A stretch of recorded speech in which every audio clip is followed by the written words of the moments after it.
Hey everybody, how we all doing? I'm Michael. I'm with Alex as always. How's it going? And we're here with another episode of Fallin Thru Plotholes, a podcast about video game plot lines, the franchises that are around them, and how they have a tendency to go off the rails. And we're here with part 3 of our Mass Effect series, the final episode in it, as we finally wrap up the trilogy and see if all those choices that they made actually ends up mattering. Alex, how are you doing today? I'm doing pretty good. Doing well. I'm incredibly hot right now because... Yeah, it's been a thing. Yeah, this recording's a little bit delayed because I was literally down in California for reasons I won't get into. And it was a heat wave down there. And I left just in time to come back to a heat wave where I live. So it's, I'm underneath a blanket. I'm drinking maybe one of the worst beers I've ever tasted. And I feel like that sets us up perfectly to talk about a video game that's going to be about as disappointing as this beer. Boy, does it. So, Alex, what were your thoughts on Mass Effect 3 when you first played it? Do you happen to remember? Okay, I remember my thoughts for a majority of it being, this is pretty good.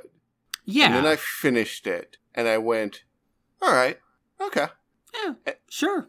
And then I thought about it for like 12 hours, and I went, that sucked. Oh no, it was one of those experiences where like, you finish it, you get out of like a movie and whatnot, you're like, man, that movie was really great. And you you're kind of riding the high, you're going with the flow of what the creators and the writers are putting down. You're like, all right, I'm following that. Things are happening. I'm immersed, I'm invested. Yep, it's all happening. Okay, the things have happened, and now it's over. And then you start to analyze. So this is like this is like how I felt about Thor 2. Yeah. Where I was like, Thor 2, that's a great movie. Look at that. Yeah. And I was like, wait, hold on. They really wasted Natalie Portman. Mm-hmm. Ah, fantastic. Yeah, I think that's mostly my thoughts on Mass Effect 3 as well. I'm kind of a Mass Effect 3 apologist. Mm-hmm. In the sense that I think the gameplay in Mass Effect 3 is about the best it's gotten in that series. I think it does an incredibly good job with its atmosphere. Like, to give a little bit of like setup for this, Mass Effect 3 starts right at the beginning of the Reaper invasion of the entire Milky Way. And everyone's dying, everything's going bad. And I feel like they do a really good job of having the stakes feel high and have things feel incredibly desperate. Yes. And then, yes, they get to the ending and they get to the final sequences of it. And it's like, oh no, none of this mattered. And what is this ending? And no. Yeah. So I'll get into it more when we start going through it. But to me, the worst parts of Mass Effect 3 are the ending and the beginning. The beginning's not... Oh, man, I got a lot of things to say about the beginning of Mass Effect 3. Because you are not wrong. The beginning of Mass Effect 3 is so terrible. It's really bad. Oh, it's so bad. Oh, God. Well, Alex, I want to start this off by talking about a quote that has been living rent-free in my head for about the past, I think, about a month and a half at this point. Okay. This quote comes from an interview that J.J. Abrams gave to The Collider in regards to the most recent Star Wars trilogy. Okay. So to give you guys, everybody home, context, of course, J.J. Abrams was basically the creative vision behind a new trilogy for Star Wars, that had, let's say, an ending that wasn't great. Mm-hmm. So this quote is, having a plan, I have learned, in some cases the hard way, is the most critical thing. Because otherwise you don't know what you're setting up. You don't know what to emphasize. Because if you don't know the inevitable of the story, you're just as good as your last sequence or effect or joke or whatever. But you want to be leading to something inevitable. He also included this bit. I do think there's nothing more important than knowing where you're going. Now, Alex, this quote is rich, given who it's coming from. Yeah, I was going to say, he's not wrong, but the fact it's coming from J.J. Abrams undercuts it a little bit. Yeah, dude, you were in charge of Lost. I watched Fringe, sir. This is J.J. Abrams is a man who's like, okay, I want you to create the basis for something cool and interesting. And he's like, listen, I got this stormtrooper guy. His name is Finn. He sounds rad. We can do with him. No. That's for somebody else to figure out. And it's like, no, you have to have an ending for this. Helps to have a plan. It helps to have a plan, and it helps to think of what your ending is. But like, while it's quote this very, very rich coming from him, yes. it is very reflective of the thinking that a lot of creators nowadays seem to have. You're only as good as your last big thing, so work on topping that and don't worry about what happens later. Right. It's a line of thinking that with the recent failures to both Star Wars and, well, in terms of reaction, Star Wars made a ton of money. And Game of Thrones, this has caused a bit of a reckoning and kind of a change in that attitude. There seems to be more of a focus now on like, okay, let's have an actual through line and plan to these sort of things. Because Game of Thrones, another series that had, let's call it a divisive ending. And by divisive, I mean everybody hated it, so actually it was very, very united. Everyone hated the end of Game of Thrones. It was very bad.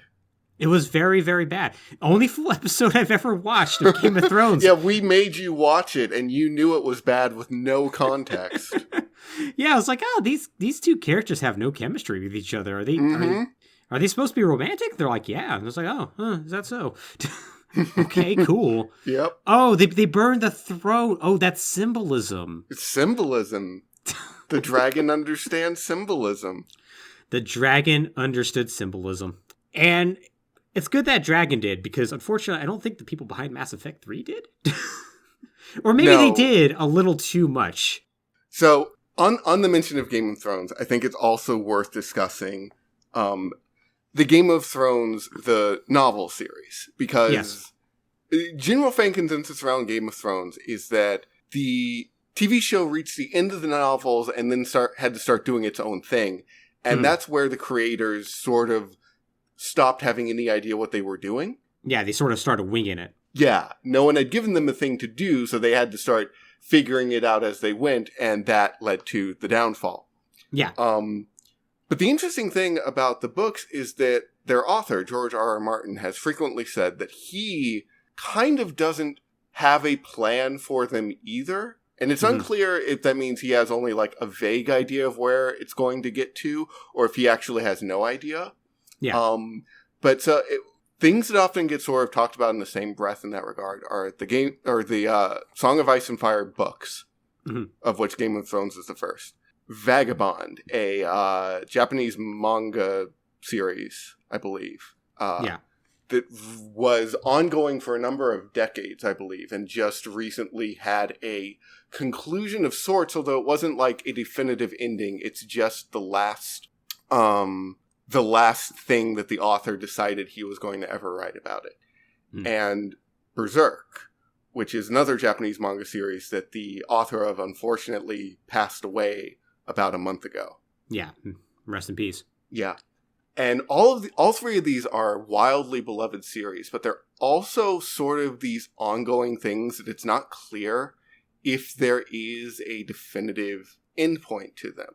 But despite that, the way that the authors conduct the journey has captured a lot of people. So it's not to say that it's impossible to write a story without knowing where it's going. But boy, it's really hard. It is. It's a hard thing to do. It's a very hard thing to do. I will say that going back to the example of anime, a lot of, like, when it comes to, like, manga series, this is obviously a problem. But with, like, anime series, where you have, like, 13 to 26 episodes, like, I've always liked anime for that reason. Because they have to plan for an end at some point. Right. And then sometimes you watch an anime series and you're like, oh, no, you didn't, actually. And you did not. No, you just hit episode 25 and we're like, oh, crap, it has to end now. Let's wrap this up. He has gravity bullets now. Yeah, kill God. All right. Can do. But yeah, so Star Wars and Game of Thrones had this problem, right? But Star Wars wasn't the first sci-fi property to run into this problem. In 2012, Bioware had to figure out how to wrap up Mass Effect. And the game they made would, in the minds of many fans, fail to live up to the sheer narrative expectations that the previous two games had previously established. This was most pronounced in an ending, which is so controversial and derided that Bioware was forced to respond with something that felt, let's call it baffling, to say the least. It And weirdly enough, it was not the only game that was going to respond in that way from another major franchise, but we'll get to that when we get to that. I think I know what you're talking about. I think you probably do. Todd Howard. Mass Effect 3 had a narrative that, at best, feels disconnected from the previous two games. It seems clear that some last-minute changes were made as to what direction they wanted to take the story in. Because of that, the setup for these plot points feel either like non-existent or flimsy at best. Mm-hmm. And it's hard to pinpoint exactly why this happened, but there are two things that do probably help explain things. The first is that the game had a rushed development. According to Jeff Keighley's The Final Hours of Mass Effect 3, the game had roughly a 2-year development cycle planned, with a target release date of holiday 2011.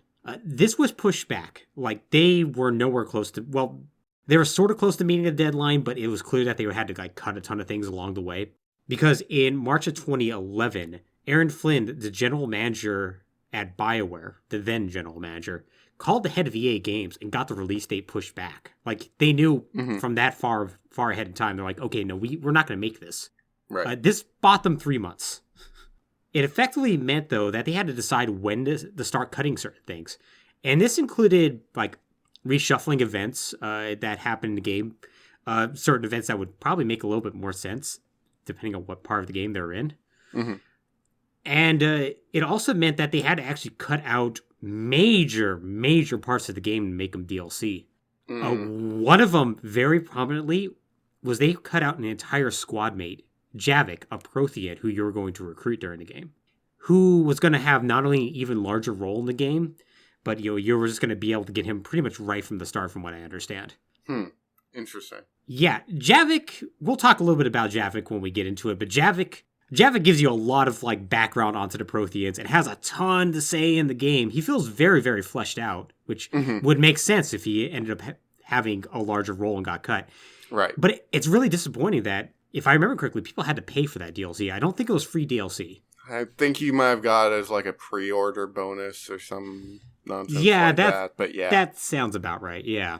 The second thing that I think helps explain this was that Drew Kaparshian, the head writer for the series, departed the team. Now, he didn't leave Bioware until February 2012, so a full month before the game was released. Mm-hmm. But he did effectively stop writing for Mass Effect after the release of Mass Effect 2. He instead moved to Bioware Austin and was working on Star Wars The Old Republic.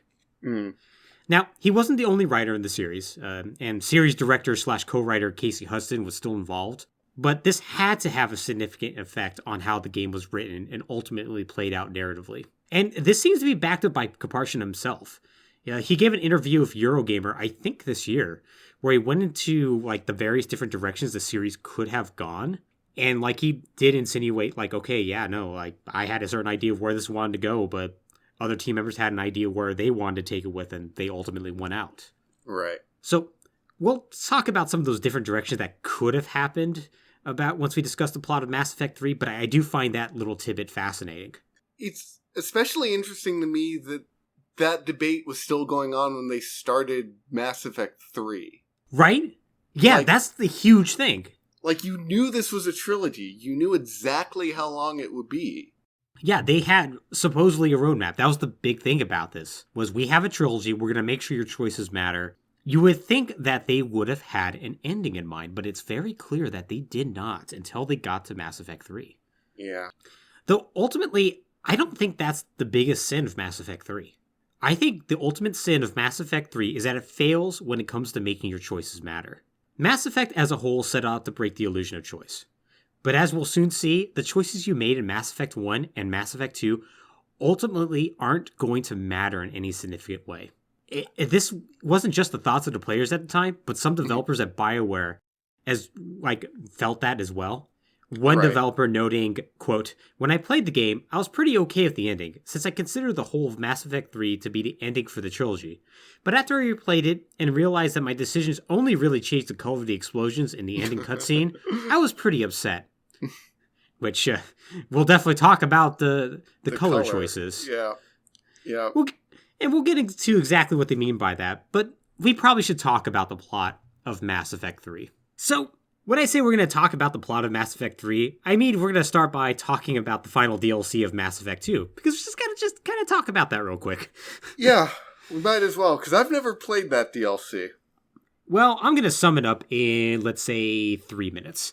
Okay. So, Shepard has to go alone, for some reason, to a Batarian system because Alliance personnel have infiltrated it in order to figure out why the Batarians are investigating this potentially dead Reaper and these Reaper artifacts. Mm-hmm. Shepard arrives there, and she finds out that, hey, it turns out the Reapers are going to be coming any minute now, and we need to do something to stop it. Also, this entire Alliance team is now indoctrinated because they've been working with Reaper artifacts. And so Shepard has to... The only way Shepard can stop them, the Reapers from just pouring through the relays and attacking everything before everyone is ready, is by destroying the relay and the Batarian system that this is all located in. I'm sorry, why does every final Mass Effect DLC involve Colony dropping the Batarians? Good question. Yeah, well, at least this time you're doing it to them. Like last time, it was right. Was it Balak or whatever of the Batarians trying to perform like a charge counterattack? Right.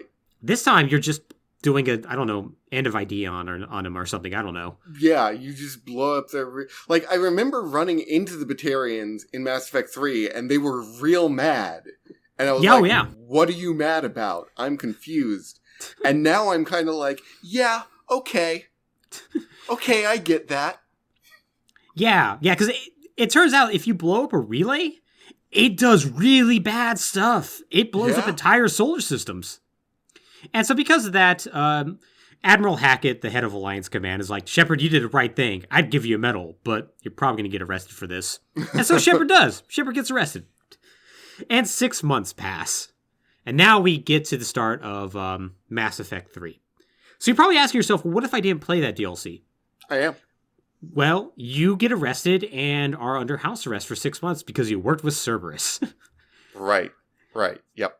So basically that DLC doesn't matter. Yeah. This is going to be a recurring thing. Mm-hmm. So 6 months have passed. The commander is hanging out at a System Alliance facility in the city of Vancouver, where the Alliance is just based, I guess. That's where their main central government... Well, it's not where the main central government is, but it's like where the Earth Command is. Right. And Shepard is summoned to this military meeting because without warning, Alliance deep space outposts beyond the solar system just go dark. So Admiral Hackett, once again the head of the Alliance military, is preparing for an imminent invasion, and he summons Admiral David Anderson, good old Captain Anderson. Right. Who, by the way, is not a counselor anymore. Sure. You want to guess who's the counselor now? Is it Udina? Yeah, turns out. Remember that big choice at the end of Mass Effect 1? Yeah, I remember them making that choice. That wasn't the choice I made. That wasn't the choice anyone made. Yeah, right? Mm-hmm. Yeah, it turns out the game's well, we don't want to deal with this. We don't want, I don't know, Udina leading you there? I don't know. So guess what? Udina's now the counselor for humanity. Great. Cool. Yay! Sure, that'll go great. Oh! I would say about 2 pages from now it's going to go swimmingly. So, Shepard gets, escorted here by, into this meeting by David Anderson and another person, who's going to be a new squad mate, Lieutenant James Vega, voiced by Freddie Prinze Jr., and whose traits are newcomer to the team. Yep. And he loves to do pull-ups and has really good abs. Yep.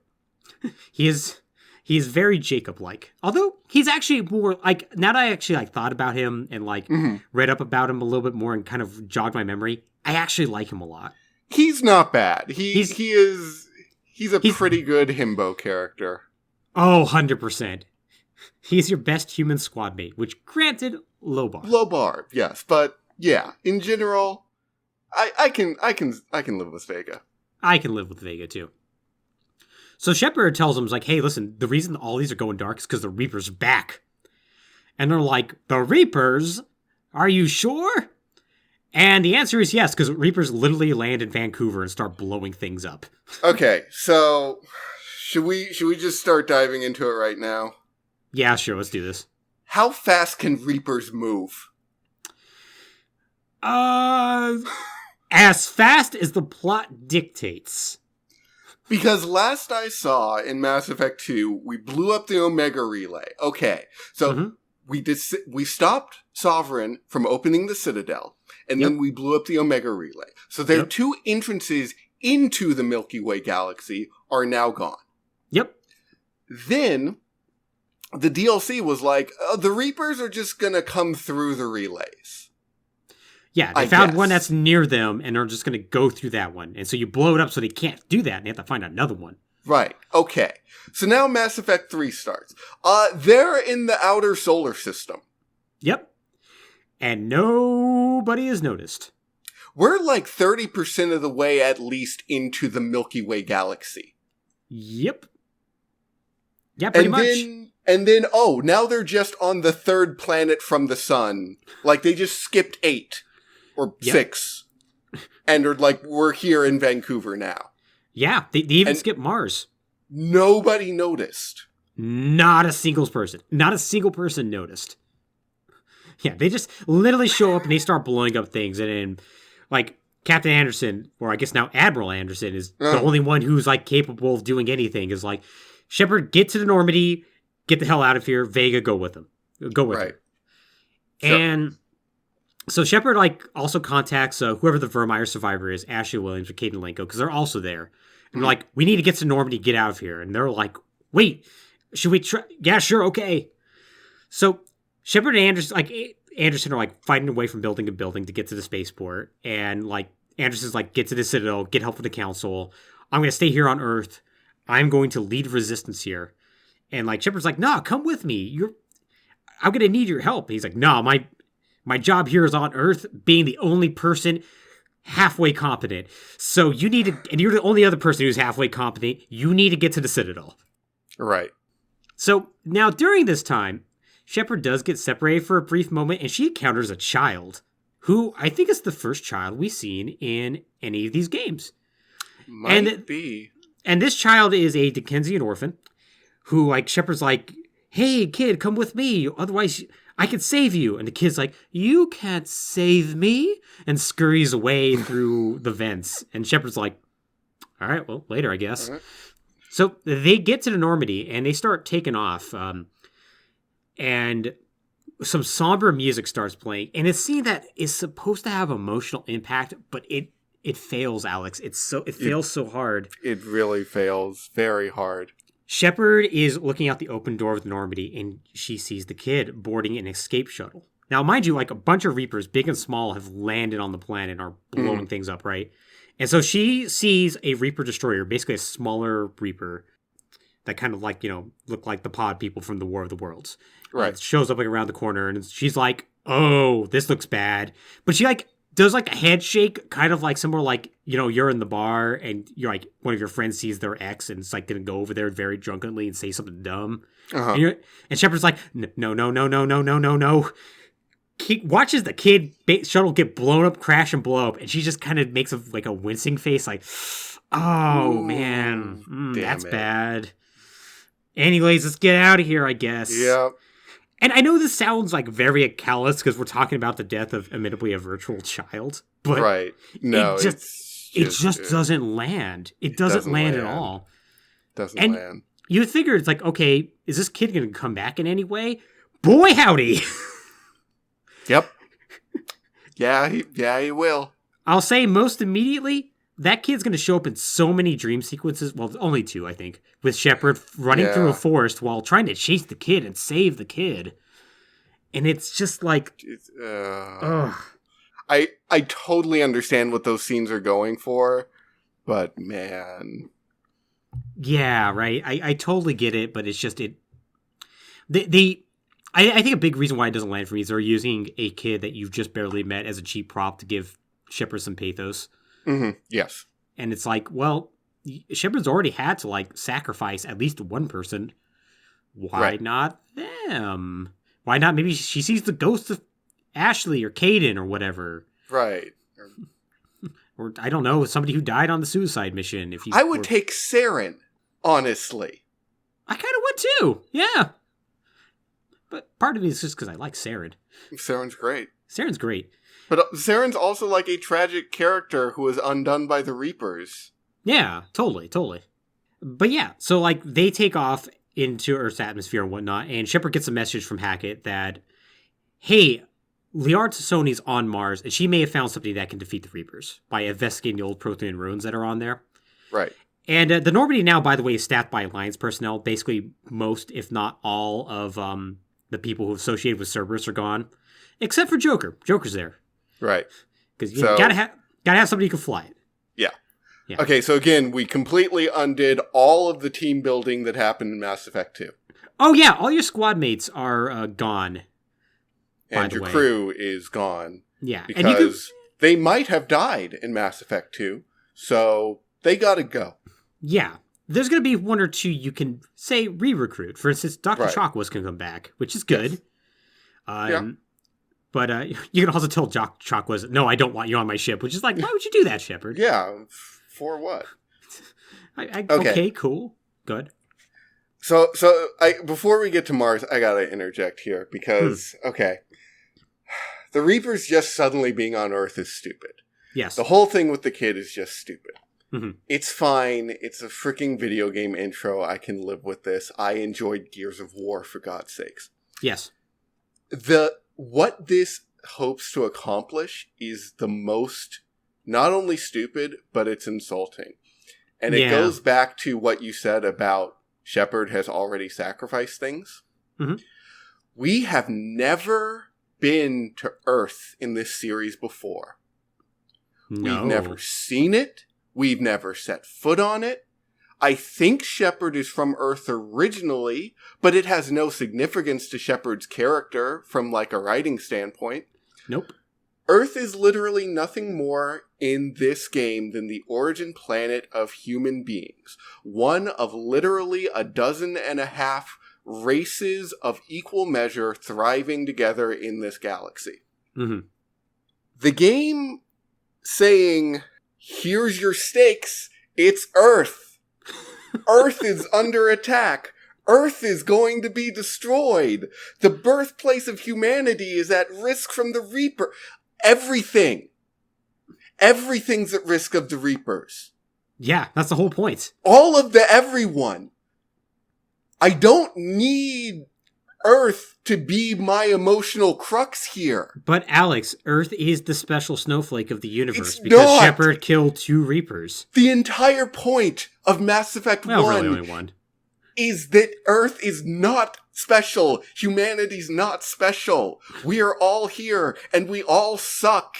And we all have these stupid pathos that lead us to do terrible things that destroy ourselves and each other. And then Mass Effect 3 is just like, oh, humanity's in trouble. Earth is in danger. Shh. Oh, yes. So that's chapter 1. Earth is in danger, and you must save Earth by convincing all the other races in the galaxy to work together to save Earth.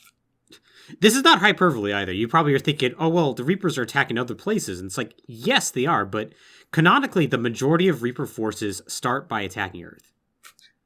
For why? Well, technically, this is explained in Mass Effect 2, because humanity is genetically diverse.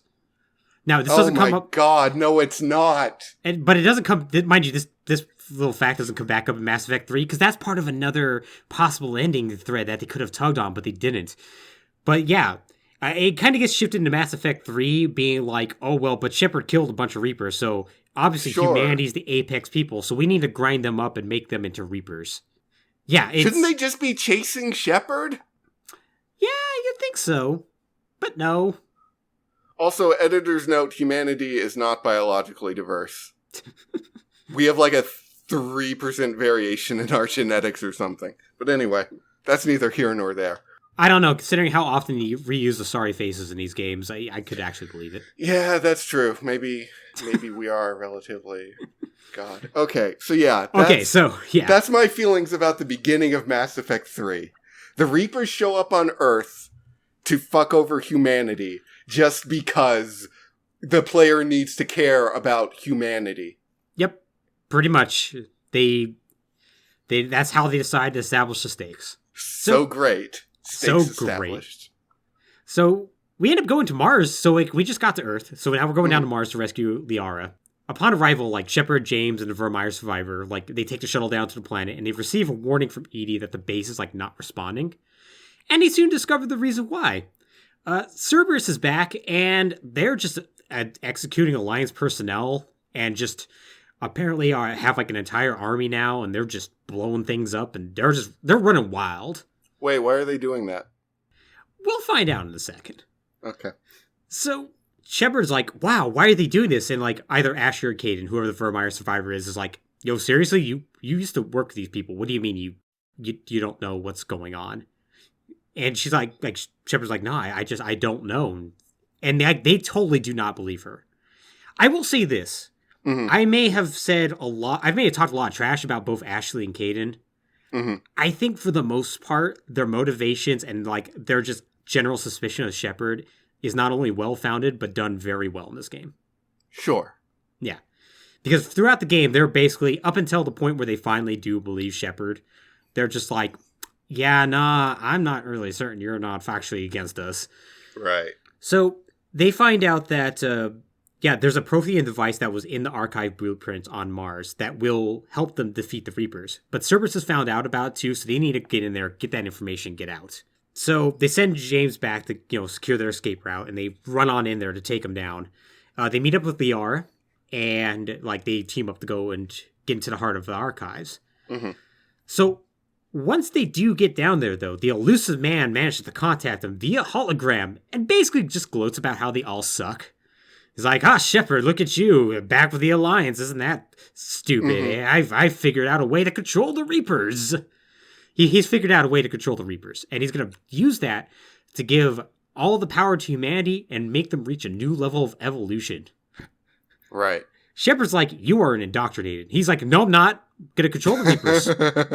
Suck it. Anyways, guess what? Here's this doctor person. She's going to mess you up. So the group encounters this human doctor by the name of Dr. Kore, or Kore. I forget how her name is pronounced. They find her trying to upload information for the Prothean device, but her upload is like interrupted by the squad, and she like tries to flee. She's like running like super quick, and like she actually gets in like a Cerberus shuttle, but like James like disables it with a kamikaze attack, and like forces her shuttle to explode. She looks like she's like dead and whatnot. But then she emerges from the wreckage, Terminator style, and turns out she's an android. And like she like critically wounds either Caden or Ashley, and like she's about to go and like mess up Shepard, but Shepard manages to like shoot her a couple times. It disables her, and Normandy arrives, extracts everybody, and gets out of there just in time for the Reapers to show up and land on Mars. So they forward the information off to Admiral Hackett, and Liara and Edie. Edie, of course, being our ship-based AI, begins extracting intel from the android, and they start heading towards the Citadel. So, okay, I have to say, obviously, I didn't like the beginning very much, but the first time I played it, I sort of just rolled with it, because I had no idea where it was going.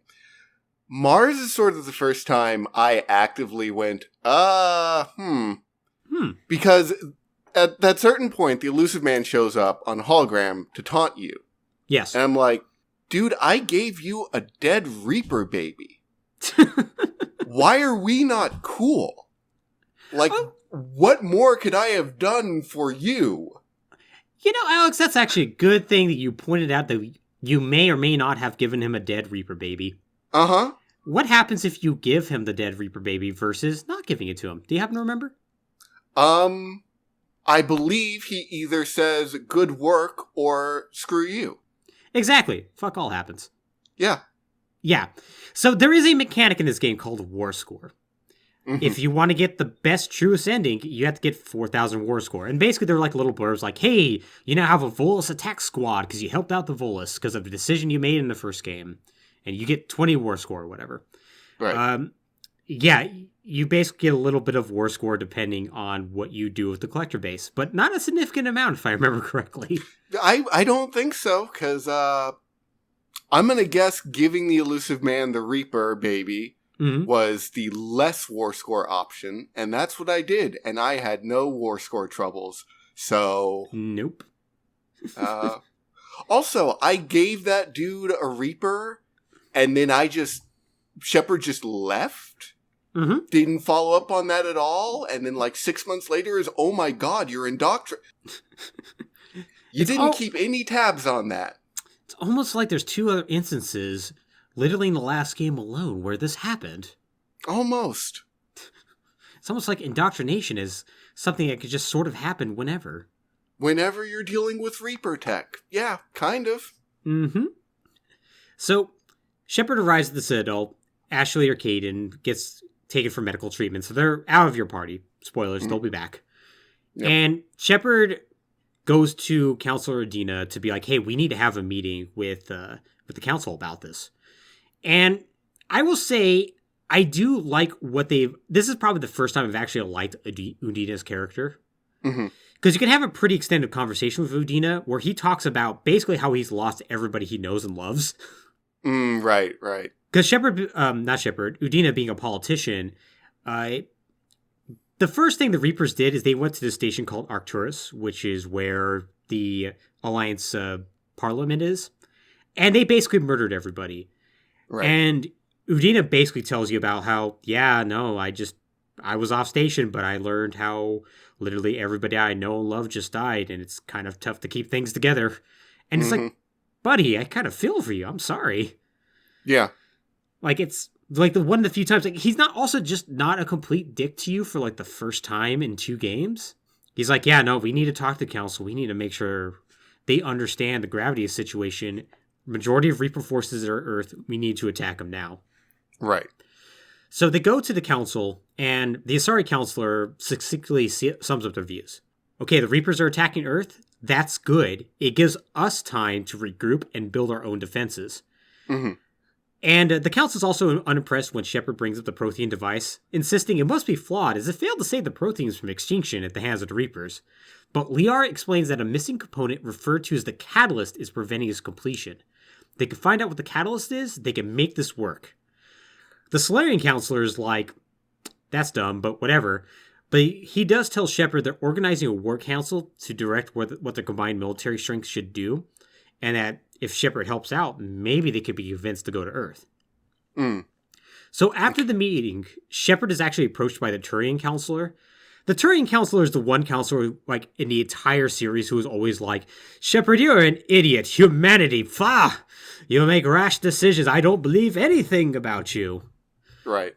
But this is the one time he goes hey, Shepard, I kind of need your help because you're the only one who knows what they're doing. Can you go to our home planet Palavin, or at least the moon that's orbiting it, and rescue the Turian Primarch, basically the leader of our people? You do that, I will reinstate your Spectre status, and I guarantee you we will send everything we can to Earth. Who gives a crap about Spectre status right now? Right? That's the most useless callback that's ever been. Right? It's well, cool, I guess. Well, does this change anything about me? It's yes, every time you go into the Spectre office, it'll go, Spectre status confirmed. Welcome, Commander Shepard. Which is admittedly kind of cool. It's just like the last game. Kind of, yeah. Okay, so actually, this reminds me, I need to circle back to Earth, because... Okay. Going back to Earth already. The whole conceit of Earth is stupid and flimsy and one-dimensional and just ridiculously human-centric. Yes. But I have 2 other problems with it, one of which I'll go over very quickly.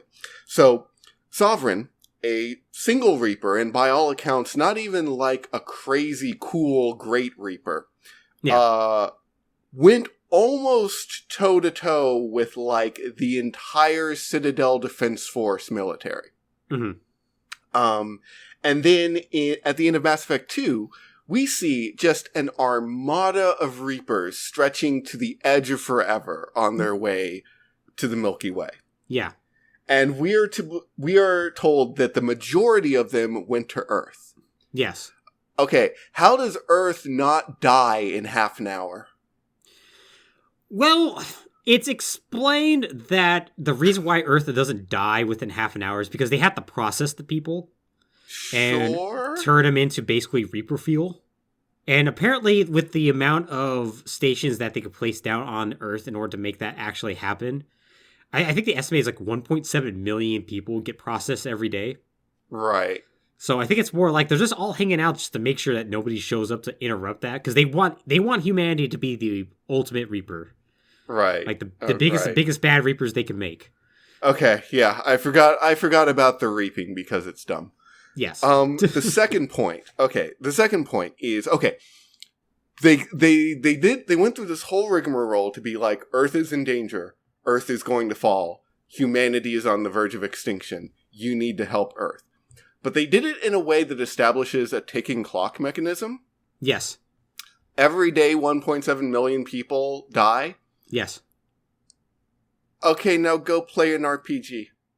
We need you to go do this and this and this and this and this.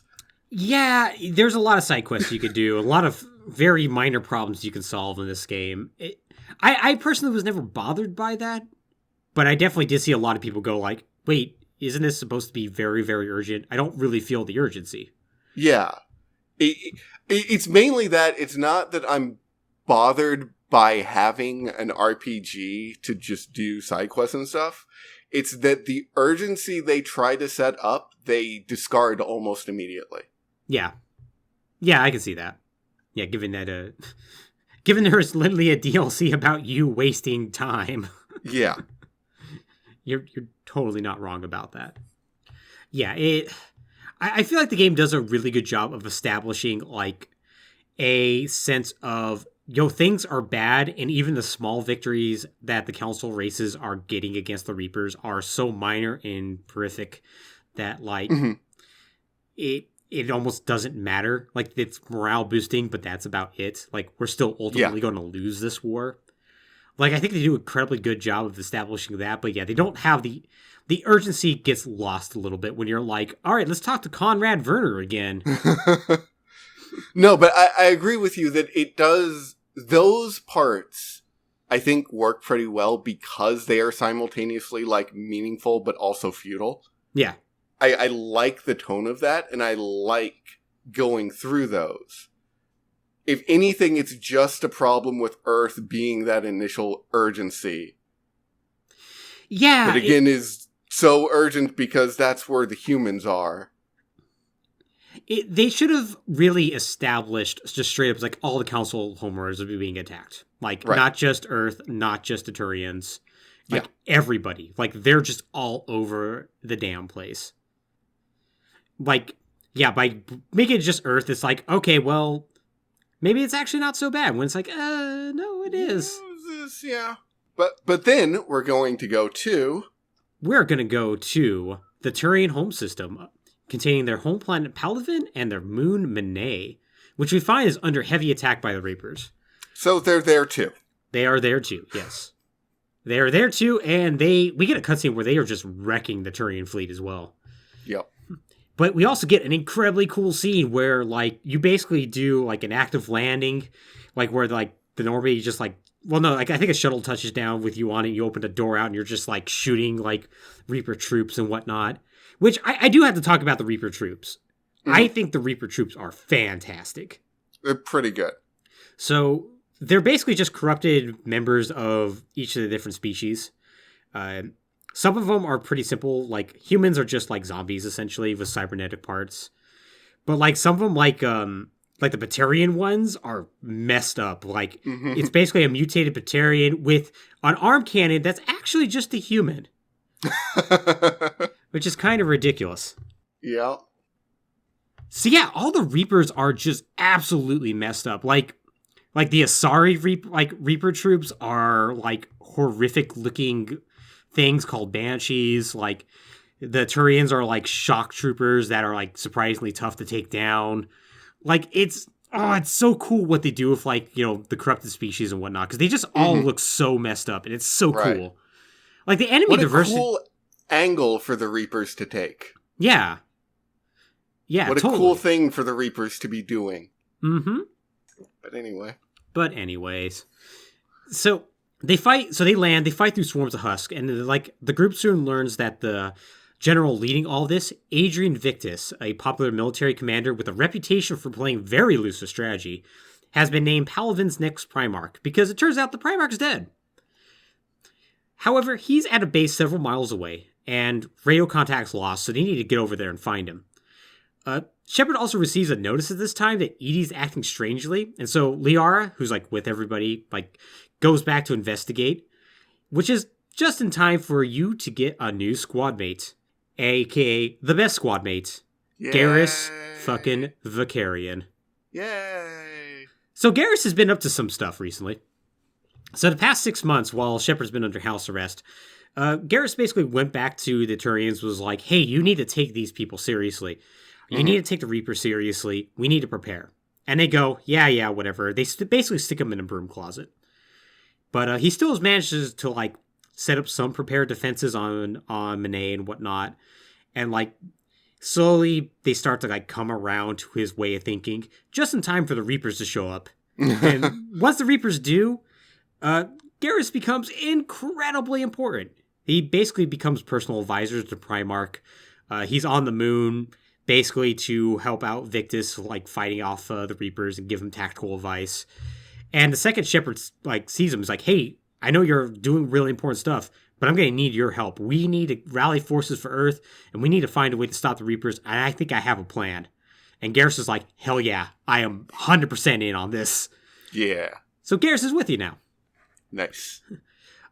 So, unless, of course, you let Garrus die in a suicide mission, in which case, you are a monster. Yeah, you should have restarted the game. Yep, restart the game. So, you fight your way through Reaper forces, you get to the base and help out Victus and his soldiers defeat their attackers. And you tell the general that, hey, guess what? You're now the newest leader of the Turians. Congratulations. And Victus, like, he's kind of doubtful about his ability to lead, because he's like, hey, I'm not really a diplomat. And I think you can actually reason with them. It's like, well, Captain Anderson wasn't a diplomat, but he made a really great counselor until he stepped down. Yeah. But he does reluctantly agree to accompany Shepard to the summit. He does insist, though, that he can't divert troops to Earth until Palaven can be secured. He's like, the Turians can't do it alone, but I know somebody who can, and that's the Krogan. Krogan need to be at the summit. And Shepard's like, yeah, cool, I know somebody for that. So they get back to the Normandy, and we find out why Edie was acting strangely. So Edie has a sexy robot body. Yep.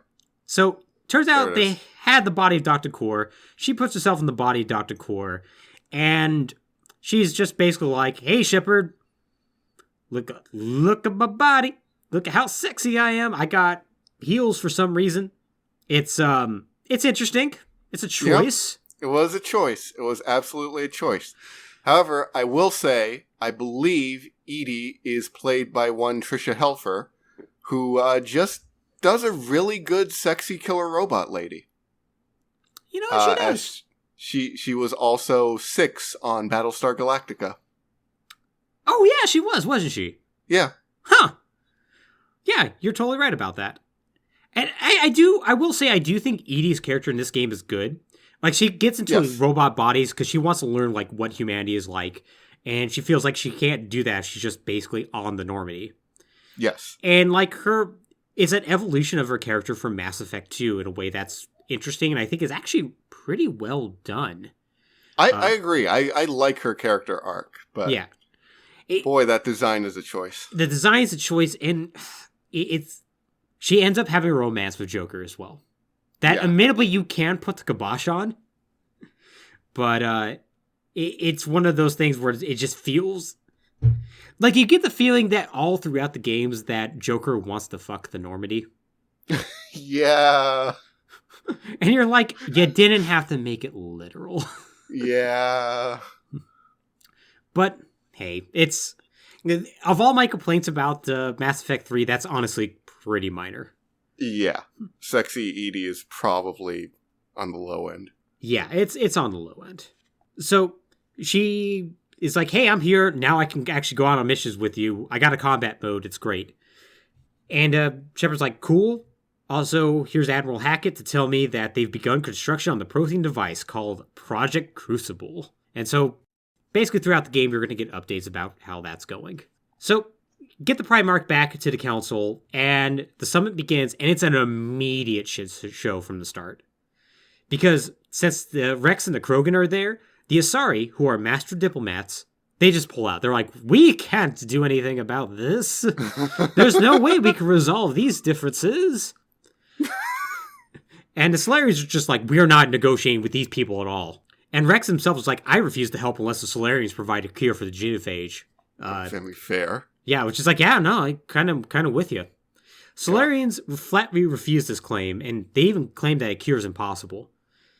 So Rex takes you aside, and he's like, hey, guess what? I know that an STG team, which is Solarian Special Forces, has been following up on that previous research on Tuchanka to create a cure, and they succeeded. He's like, I already know this.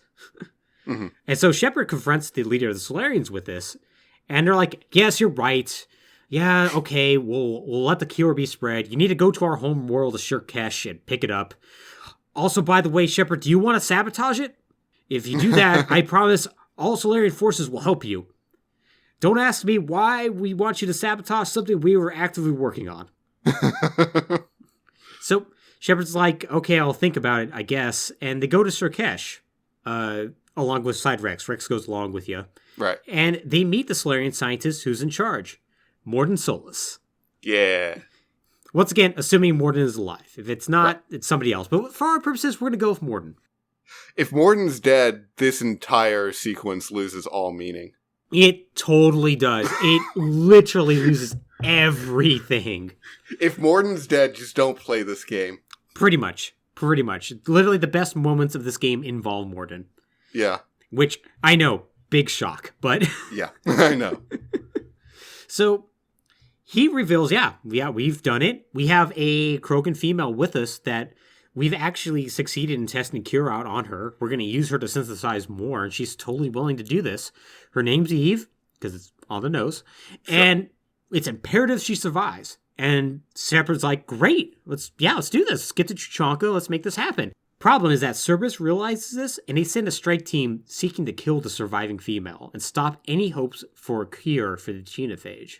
So... Shepard and their squad are forced to fight off Super's troopers, which, if you happen to save Captain Kyrie all the way back from Mass Effect 1, he shows up and is like, Shepard, holy shit, good to see you. Something about the Reapers brings us back together. Let's murder a bunch of people. This whole planet is great. Yeah. So, the team, including Rex and Mordin, escapes Shirkesh with Eve, and a cures rapidly develop. They end up traveling to Tuchanka to get everything ready. So when they do get to Tuchanka, the Reapers are attacking in force, but they're having kind of a hard time because, one, Tuchanka is very difficult to even live on, and two, the Krogan are vicious. Yeah. So they're messing each other up and whatnot, and in order to get the cure out into the atmosphere, they have to go to this thing called the Shroud, which is a giant tower that was set up by the Solarians to fix Tuchanka's atmosphere, but also was secretly used to spread the genophage the first time. So, en route, end up having a meeting with Rex and the Turians as well. Turians are like, okay, we're gonna go with aircraft and do airstrikes and whatnot. Krogan infantry will go in and get you a path to the Shroud, and everything's gonna go great. It doesn't. It goes poorly. Yep. And Shepard's team's forced to divert through some Krogan ruins and into a lair of a huge Thresher Maw.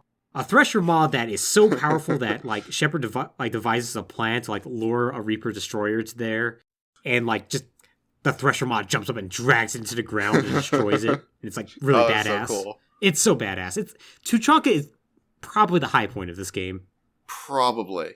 So they get to the Shroud, but they find out there's some complications because Mordin is aware that the STG have sabotaged it, and he explains that if they just load the cure in there, the cure's just going to get destroyed. He has to go to the top of the tower to ensure proper release of the cure, but if he does that, tower's probably going to get destroyed, and he's probably going to die. So you actually have a really intense conversation with Mordin here, where it depends on how intense it is. If you question, hey, Mordin, should you really be doing this or whatnot? If you go down that line of questioning, he gets incredibly angry. He's like, I made a mistake. We should not have reinstated genophage. I should not have fixed this. This is the only way I can atone. What the hell are you doing, Shepard? I have to go up here and do this. It is such a good scene. Yeah. It is such a good scene. And eventually you go Nah, man. Nah, I got you. Get up there and do what you got to do. And he's like, thanks, Shepard. I will. Then you can choose to shoot him in the back if you want to, which if you do, once again, you're a monster. Right. What the hell's wrong with you? Because guess what? I'm going to spoil this now. The Solarians are going to help you out regardless of what you do. Yeah. This is actually kind of a non-choice in many ways. At least as far as gameplay implications. Right, right.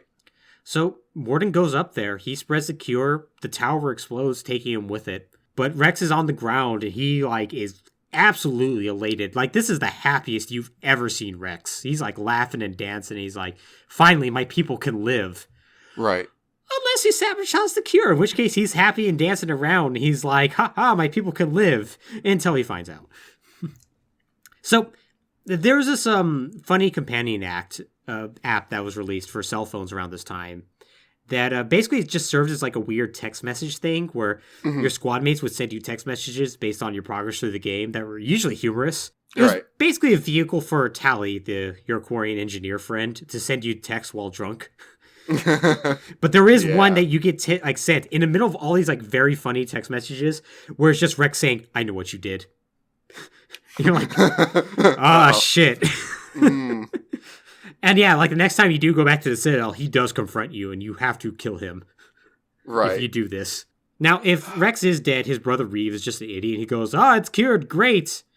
And everyone's like, Reeve, you dumbass. No, it's not. Okay, so I want to talk about Tuchanka because this is, like you said, this is probably one of, if not the best parts of this game and one of the high points of Mass Effect in general. Absolutely.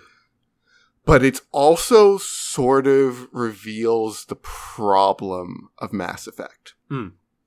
Because the thing that makes this so great has very, very little to do with you making choices.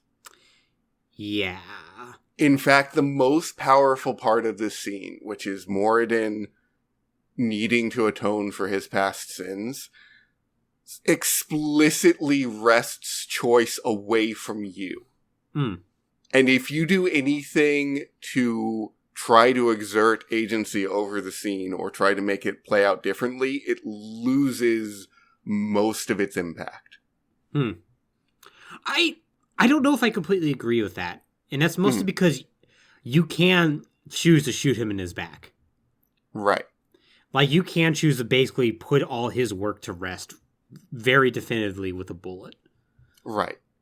But I do agree with your basic premise of your choices are wrested away from you. And they do ultimately not matter. And a lot of it does actually involve Krogans because of that. Right. The Krogan, a lot of Krogan actions or Krogan adjacent actions dictate, basically go a long way being actually, this didn't matter. Yeah. I'll agree with you that shooting him is a choice that you can make. I feel like the problem is they don't really set up why you would make that choice. Oh, yeah, no, it's I guess it's from a sense of well, I want the Solarians to help me, but it's right.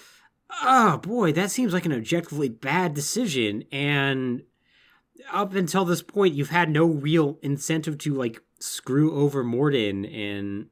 Right. Yeah, it's a little odd.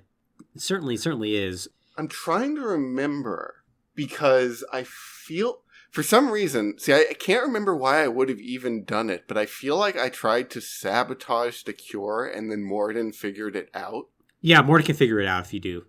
Yeah, if Morden's not there and it's another Solarian scientist, if I remember correctly, they don't. And they just go up and blow up. Right. So in this case, it becomes less of a branching tree of decisions and more of a straight line with a bunch of exit points. Okay, that I 100% agree with. Especially if Rex is dead and it's Reeve, because the end result's always the same with Reeve. Right. You just have the satisfaction or dissatisfaction of either knowing the Krogan are going to be able to repopulate or they're still doomed by the genophage. Right. Yeah, but otherwise it's okay, well, there's a slight difference in war score. Congratulations. Right. And if that single line is really, really good storytelling. Yeah. But none of the exit points even come close. Yeah, no, it doesn't. And speaking of your choices not mattering, we might as well talk about the other Krogan adjacent choice that should be far more major but somehow isn't. Mm-hmm.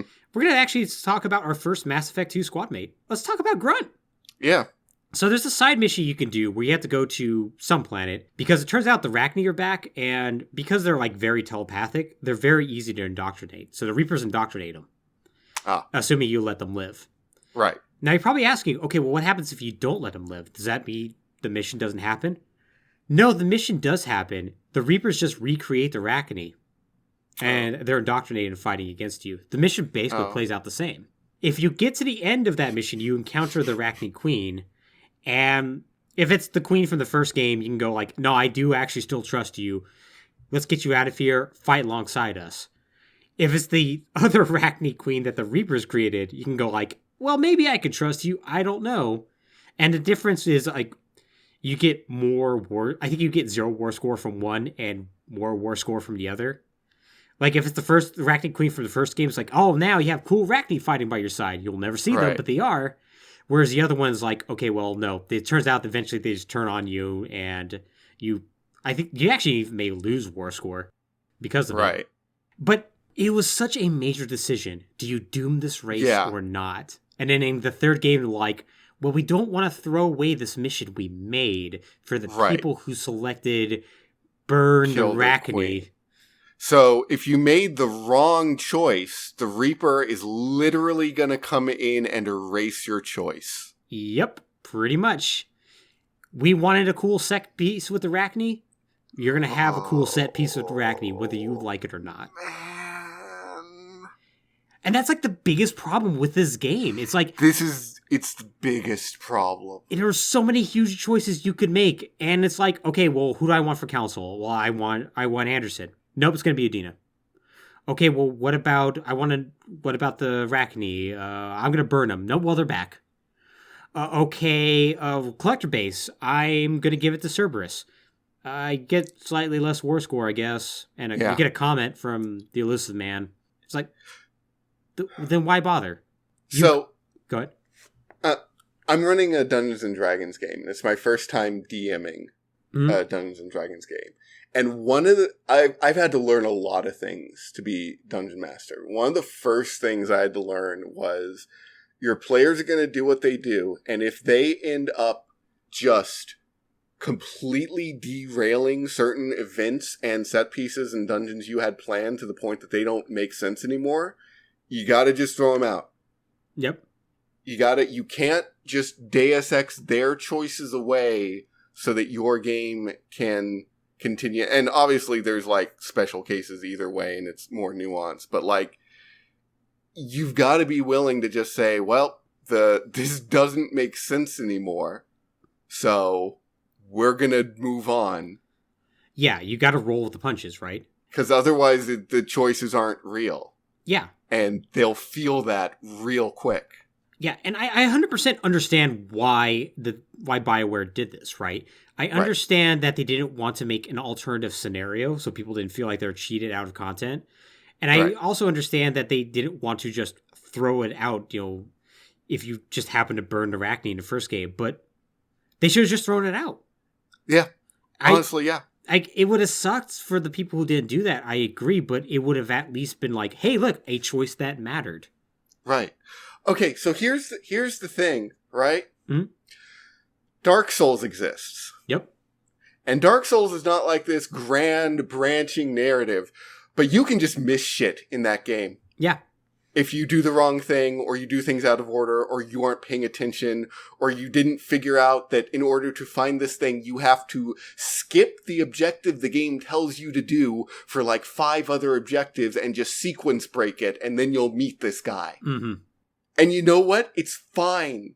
People will just say, oh, that's a reason to go back and play it, because I want to see this that I didn't see the first time. Games from this era were so afraid of players missing out on things. They were so afraid about that. They were. That they would do anything to make sure you saw everything there. And it's like, listen, it's okay. Yeah. people don't need to see every little bit, every little detail. It gives people reason to go back. No, hold Y to focus the camera on the thing that's happening. Do it! Yeah. Oh, well, that may be the worst thing about Mass Effect, but we're about to get to the second worst thing. Oh. So, Shepard gets back to the Citadel, and upon arriving there, the Normandy receives a transmission from an old associate of Shepard, good old Thane Krios, our drill assassin, who you actually could meet up with sooner than this. He's in a hospital there, and he's basically end stage with his disease that's turning his lungs to mush. Mm-hmm. And he explains that the Citadel is under attack. Cerberus just hit the station in overwhelming numbers, and CSEC, basically the police, are struggling to retaliate. Thane explains that the Vermeer survivor, Asher Caden, who's now a Spectre, Udina's named him a Spectre. Right. Because sure, why not? Yeah, second human Spectre, Caden Alenko, has gone to protect the Council. Jesus Christ. Right? Mm-hmm. We also learn... and we actually technically learned this a little bit earlier, but the Solarian counselor contacts Shepard and is like, hey, I need to meet with you because Udina's been moving large sums of money around and might be aligned with Cerberus. And once we meet up with Captain Bailey of CSEC, a recurring character from Mass Effect 2, he actually says that, we were about to arrest Udina. And then this all happened. So Shepard tries to reach the Council, but then she comes under attack from Kai Lang. The lamest character that's ever existed. He's so dumb. Oh my god. Kai Lang is so bad, he circles around to being good. He is 100% the Poochie of Mass Effect. God, he is. So... I have refrained from talking about the novelizations and other stuff that's all around Mass Effect, trying to stick with the games. Right. There's already enough to talk about, right? We are going to talk about a few of them because we have to. So Kai Lang, he is also an N7 officer. He's supposed to be the anti-Shepard. Mm-hmm. He was also an N7 officer, just like Shepard was, Alliance Special Forces, but he ended up getting thrown out because he was too wild and violent. And he ended up getting recruited by Cerberus because of that. He actually had a run-in with Captain Anderson, where they ended up fighting and whatnot, because Kai Lang went after him to assassinate him for reasons that I can't be bothered to remember right now. Mm-hmm. And this is per the novel. My God. He actually infiltrates Anderson's apartment on the Citadel to assassinate him, but he's not there. So he's already failed in his mission. So he kind of looks around. He sees a bowl of cereals on there, so he eats the cereal because he's this is how I'm going to get back at him and show him I was here. And he also pees in a houseplant. What? And then leaves. What? What do you mean? What? What does that mean? Isn't Anderson going to come back? Yeah, he came back to find out his cereal was gone, and for some reason, his plant smells funny. And there you go, Kai Lang showed him. Why didn't Kai Lang just stay there to kill him? Excellent question, I don't know. Why did he go, this'll show you for not being home when I came, and I couldn't be bothered to wait around for an hour to do my job? So, suck it. Yeah, I'm terrible at my job. I have a samurai sword. Oh my god. Oh yeah, also he has a katana. He has a katana because katanas are still a thing in the space future. They're really cool. They're so cool. So he actually does eventually run into Captain Anderson, and Anderson shoots him in both his kneecaps and just kind of leaves him there. He just gets good. He just gets messed up by him, and then he's sandbagged at every turn. Sandbagged at every turn. That's the thing about Kai Lang. Kai Lang does nothing cool ever. So, fun fact about Kai Lang: he's voiced by Troy Baker, a very prominent voice actor. Yes. And one of Troy Baker's fans sent him a spoon that had carved in it "serial killer." I get it. Yeah, and he posted that on his Instagram, and he's very nice. Proud of it, and because Troy Baker's actually pretty cool. Troy Baker's all right. Yeah, pretty cool. So,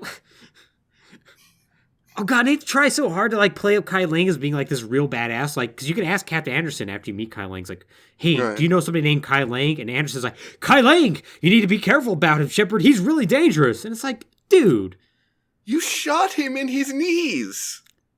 Yeah, and also, have you seen the shit I've been up to? I've killed a Spectre. I killed a Reaper. Yeah. I've done things. This man ain't nothing. I'm not afraid of the plant waterer over here. And God, the second you meet Kai Lang, you should definitely not be afraid of the plant waterer because he like beelines it towards the council members and whatnot, and he's about to go assassinate him. Except Thane shows up and basically fights him off. Which, by the way, Thane is sick and dying. Yeah. Like, he gets shot by like Kai Lang, and Kai Lang retreats. And like the next time you like encounter Kai Lang, you go like, you can't be that dangerous. You were stopped by a sick Drell. Which is like, yep. Yeah, he totally was. And like Shepard even like fights him and like punches him like, have you had enough? And he's like, gives him like the most like try hard badass lines like, no, this is where it starts to get fun. And it's like, shut up. Go away. Take your stupid mask and go away. God.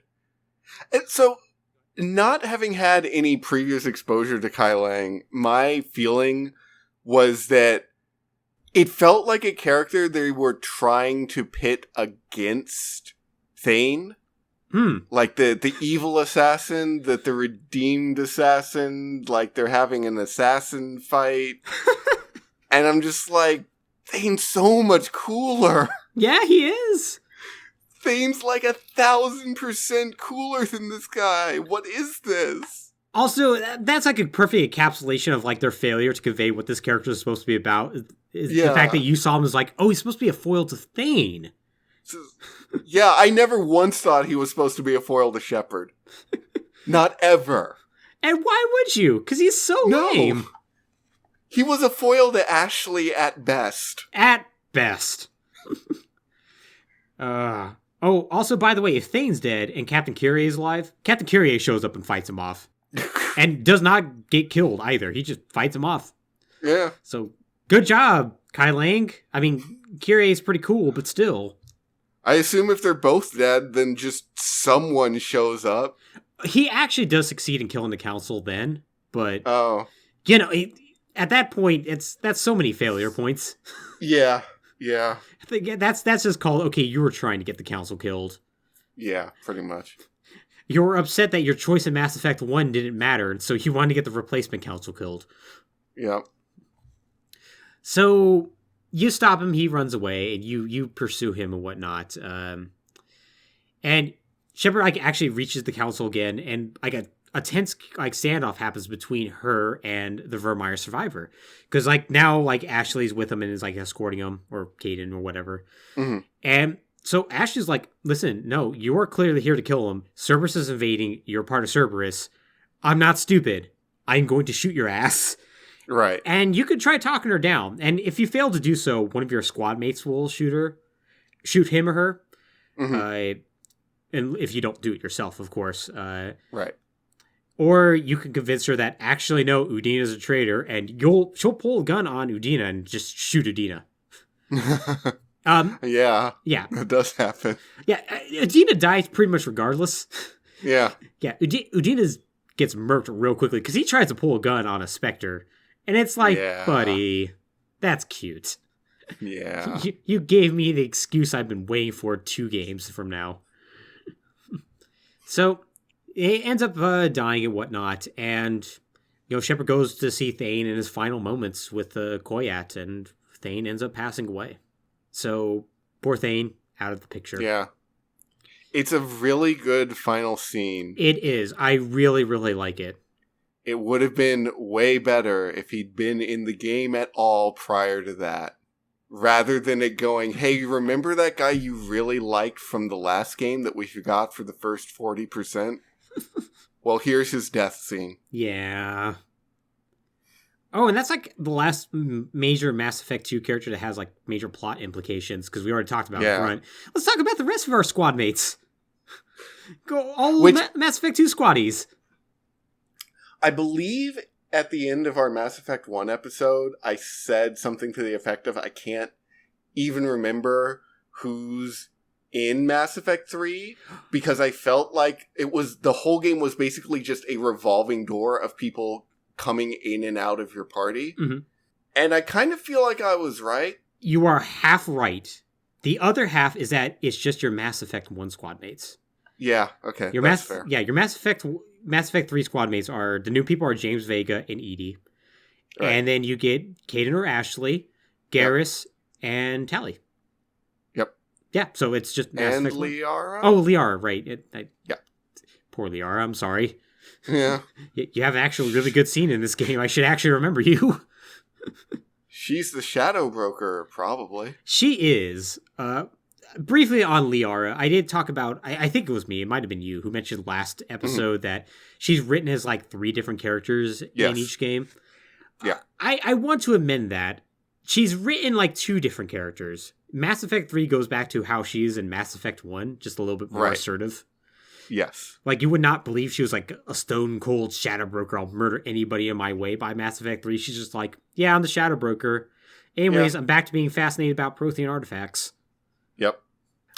She has really good interactions with Javik, if you happen to have that DLC, where... Yes. Because she has like a real like mindset of like Protheans must be super enlightened people, whereas Javik is like, no, we enslaved everybody. We thought you all sucked. Except the Asari were sexy. We also ate Solarians.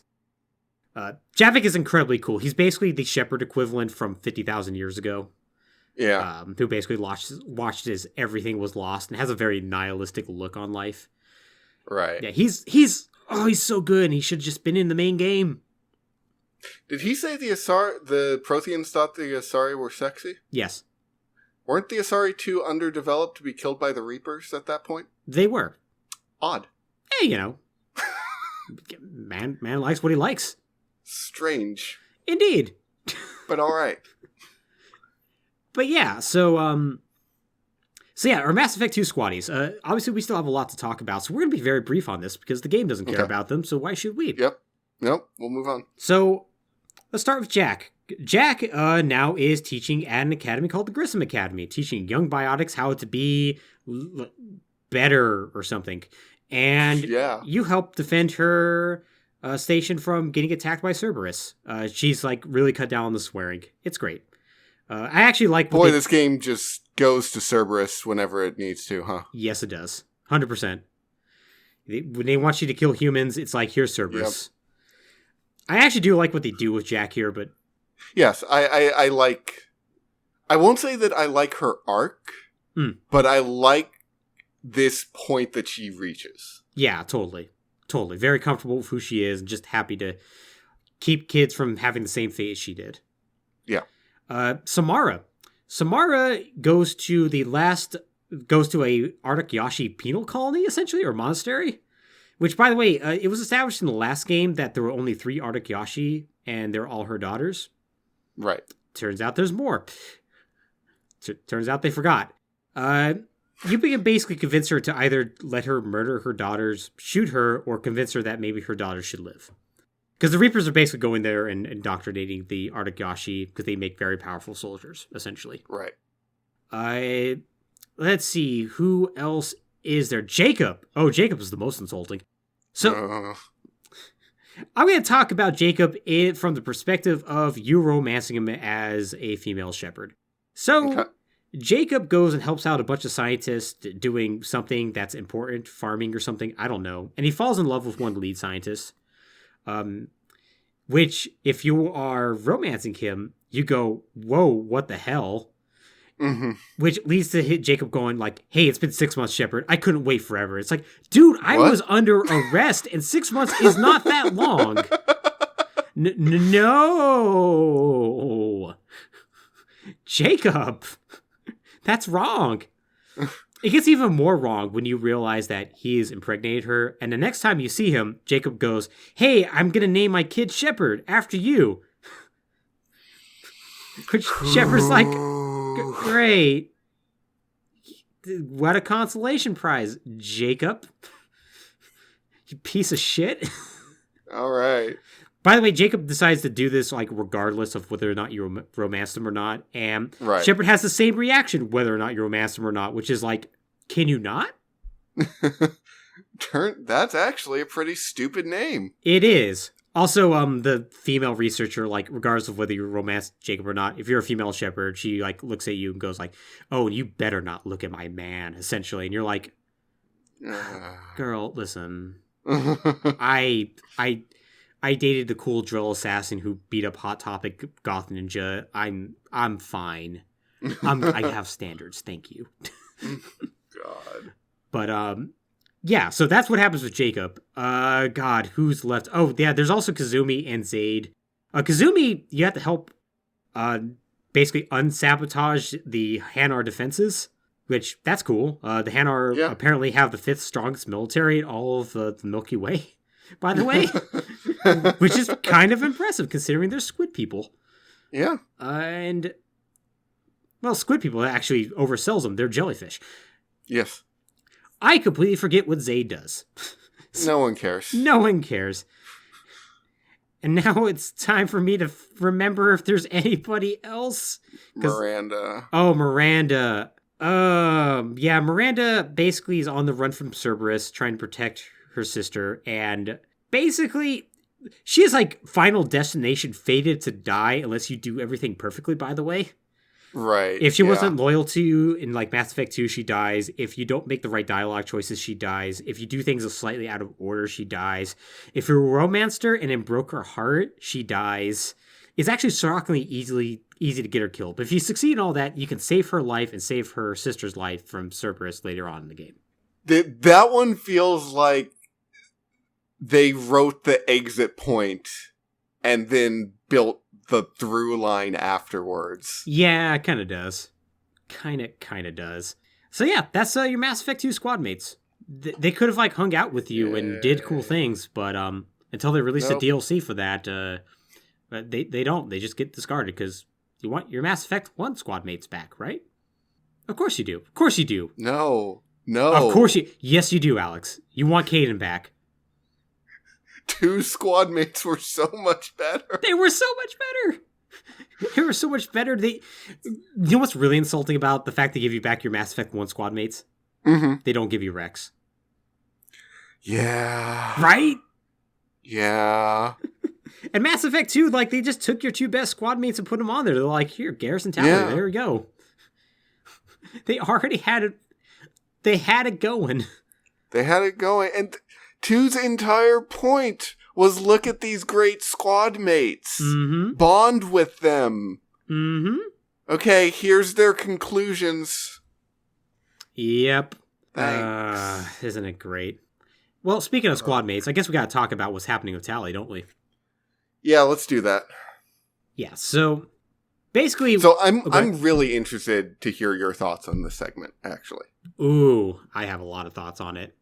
So, following the coup attempt, efforts are made to speed up the pace of the Crucible's construction. Oh, I should also mention, like, when you actually confront the Council and like, no, listen, Udina's a traitor. The Council, for the first time in the entire series, instantly believes you. They go, oh, Shepard has not been wrong. Udina, explain really, yourself. They're just like, oh, yeah, Udina, get him. Yeah, no. This guy's a dick. Why did Anderson retire? Shoot that guy. So yeah, Shepard's tasked with me and the Chlorine fleet because, hey, we need as much ship as possible. And it turns out they've gone to war with the Geth. They said, it seems like everyone's distracted. Let's go fight the people who weren't bugging us. Because they want to get back to... does seem like strange timing. It does. I did hear good opinions like, hey, listen, the entire world's ending. Maybe they just want to get back to their home and just rest on it before the end comes. I'm like, okay, I guess I can kind of see that. Because they've pushed them back to their shared home planet of Rannoch. Right. So, unfortunately, though, the Geth have gotten a transmission from the Reapers that somehow makes them super duper strong.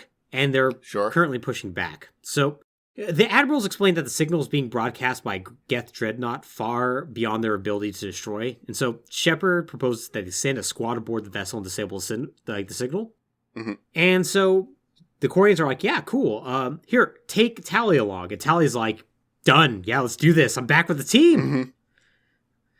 So they arrive in the middle of a pitched battle between the Quarian and Geth forces, and Shepard and company board the Dreadnought, and they make their way to the signal. Turns out the signal is Legion, our former Geth squad mate from Mass Effect 2. Mm-hmm. Yeah, it turns out he was kind of not with the whole Reapers, we should accept help from the Reapers, and so they basically tied him up and used him as more or less as an antenna. Right. So he breaks him out, and Legion explains that the Quarian attack drove the Geth into an alliance with the Reapers in order to save themselves, which, good job, Quarians! We learned a lot of facts between Mass Effect 2 and 3 where, like, Quarians apparently were always welcome back to Rannoch. They just had to open up diplomatic channels. Right. And, like, the fact that, like, Shepard even, like, just talked with Legion and didn't immediately blow him up impressed him, like, hey, we can actually work with organics. This is great. Can't wait to talk with our old creators. Oh no, you're shooting us. Apparently they even built like a Dyson sphere sort of thing where they could just all live on. They're like, hey, you can have Rannoch back. And then the Quarian showed up and blew it up. So great. Right. The game does a really good job over 2 and 3 of making the Quarians just seem like the worst people in the world. Kinda, yeah. And this doesn't help when Legion helps disable everything and the Quarians just launch a full attack. Despite the fact that Shepard is still on this Dreadnought and saying, hey, please stop firing on the Dreadnought. Right. So Shepard escapes. Shepard gets like super pissed at the Quarians and like is like, what is wrong with you idiots? And like she asks like Legion's like, hey, can you give us like an explanation of like what's going on exactly? And Legion goes like, hey, listen, the Reaper signal is still being broadcasted. It's being broadcasted long range on Rannoch's surface, and so we need to go down there and stop it. And so Shepard's like, okay, let's go ahead and do that. And so they land on the planet, they fight through Geth forces, and they end up like cutting down the jamming signal and whatnot, which and Legion also drops in like to disable like Geth forces themselves, provide remote technical assistance, and like you have like a really good pitched battle throughout the whole planet. So the plan works, but when, like, the Normandy bombs the signal generator, it turns out the signal generator is also a Reaper destroyer, which is a slight problem because Shepard is standing right next to it. Right. So they end up, like, fighting the Reaper destroyer, but it turns out it has one weak point that Reapers hate when you discover. It turns out when it goes to fire, it reveals its weak point because I guess they're also made by the same aliens that were also behind the ships in Independence Day. Right. So when he opens up the fire, like, the entire fleet just fires on the Geth destroyer and manages to destroy it. But not before it basically speaks directly to Shepard and is like, Shepard, you managed to destroy another Reaper. We're really impressed with you. But you are going to die. And like he also, like, recognizes, like, Shepard from, like, Harpinger's description as well. And is like, yeah, I know who exactly you are. And he knows, like, that Shepard's opposition to the Reapers is pointless. They are trying to preserve organic life from chaos, and that the cycle must continue if organics are to be saved from destruction. But Shepard's like, what the hell do you even mean by that? And Reaper's like, I'm not telling you. I'm dead now. So the Reaper is destroyed. The Geth fleet is now completely disabled and vulnerable to the Quarians. But the Geth unit, Legion, requests permission to upload a modified form of the Reaper code to all Geth that would grant each unit true intelligence. Because remember, they're all just linked VI, essentially. And their intelligence comes from the fact they're all shared. So the Quarians are like, no, don't do that. We want to blow them all up and kill them. And, like, Legion's like, no, listen, I'm going to be destroyed by this. My consciousness is going to be in all of them in some way, shape, or form. I know we can work with you. Trust me on this. It'll be fine. I'm not going to destroy the Quarians. And unless they attack, in which case I will. And so you have to make a choice. Either you allow Legion to get uploaded and the Quarians attack and then the Geth destroy the Quarians, and like literally assassinate their entire race. Or the opposite happens and basically Legion watches as all his people die, more or less. There's also a third choice where where Shepard goes, "You people are idiots! Knock it off and work together," which somehow works. And they go, oh, okay. You yelled at us hard enough. And so Legion begins the process of like broadcasting a transmission. But before he goes, he asks Tali if Geth has souls, which Tali tells him, yeah, no, you do. And he dies peacefully. And the Geth keep their word. Now, one other thing does happen. If you do allow the Quarians to basically be assassinated, Tali is so distraught. She cannot believe this happens. Just cannot live with herself anymore. She takes off her mask, looks towards the Rannoch sunset, and then immediately just jumps into a ravine. And it is heartbreaking. Yeah. It's up there with shooting Morden of like, no, don't do that. Mm-hmm. The thing about that scene that's even better is, so we haven't really talked about, starting in Mass Effect 2, you had they carried over the Paragon and Renegade system. Mm-hmm. But one thing they added to it is if your Paragon or Renegade score is high enough, you might unlock sort of QuickTime events to react to certain things. Oh, yes. Yeah. Interrupts. Yes. And when Tali goes to do this, there is a Paragon reaction to reach out and grab her, but it doesn't work. Oh, God. Yeah, that's awful. Yeah, it's you just reach out into nothing. Oh, man. It's rough. That is rough. So, Alex, you asked me what my thoughts are on this entire sequence. Yes. I think this entire sequence sucks. Really? So, I think it... So, I think, like, the ending of, like, okay, no, you have everybody come to work together feels rather arbitrary. I think if you had to, like, make, like, a solid choice between, okay, does Legion die or does Tali die? Right. I think, like, the reactions to that work well. Like, Legion slowly dying. Because I think he still asks, like, if he has a soul and whatnot as he dies. And I think Tali still affirms it if, like, even if, like, all the Geth are being destroyed. But, like, and, like, Tali dying, of course, is heartbreaking. And I think there's really strong emotional impact. Right. Also, I think Legion dies regardless. Oh, yeah, Legion dies regardless. Yeah, if he gets uploaded or not. The difference is, like, if you decide to let the Geth die, he tries to fight back, and Tali shoots him. Right. I have a problem with the fact that there's an optimal solution. To give you an optimal solution is just, like, everybody come together, which you should be able to... I feel like you should be able to do that, but the way that it's executed there, where you just go, everybody shut up, you're being dumb. Okay.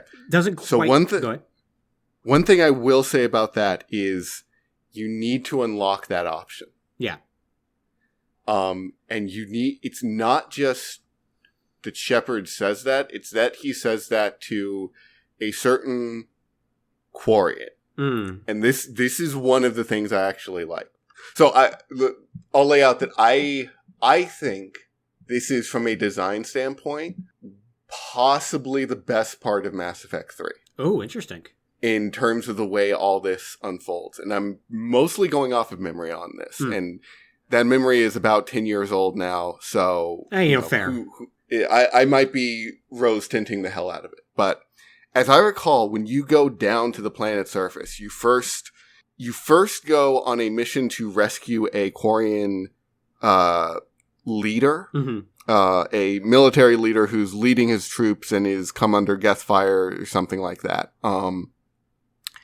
And basically, you go to reinforce him or to save him or something. But basically, you reach the point where you can extract him. You can get him on your shuttle and carry him out of danger. But all of his people are going to die. All of his troops are basically pinned down and there's nothing you can do. And so you basically have to make the decision whether to let him, I forget if it's just like, make a noble sacrifice or if he can actually save people, buy people time, but sacrifice himself to do it. Or, you have to convince him that you need to come with me. There are bigger battles to be fought. You have to let these people die.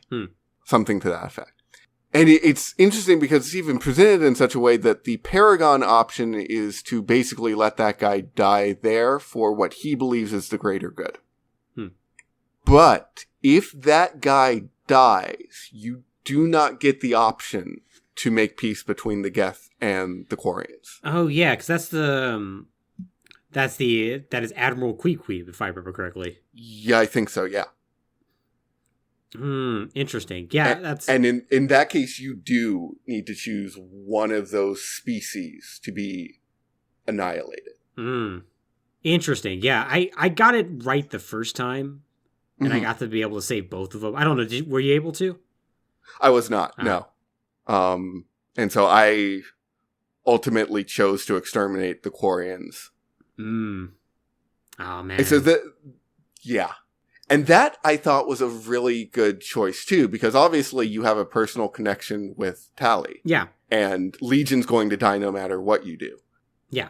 But as you said, the Quarians kind of suck. Yeah.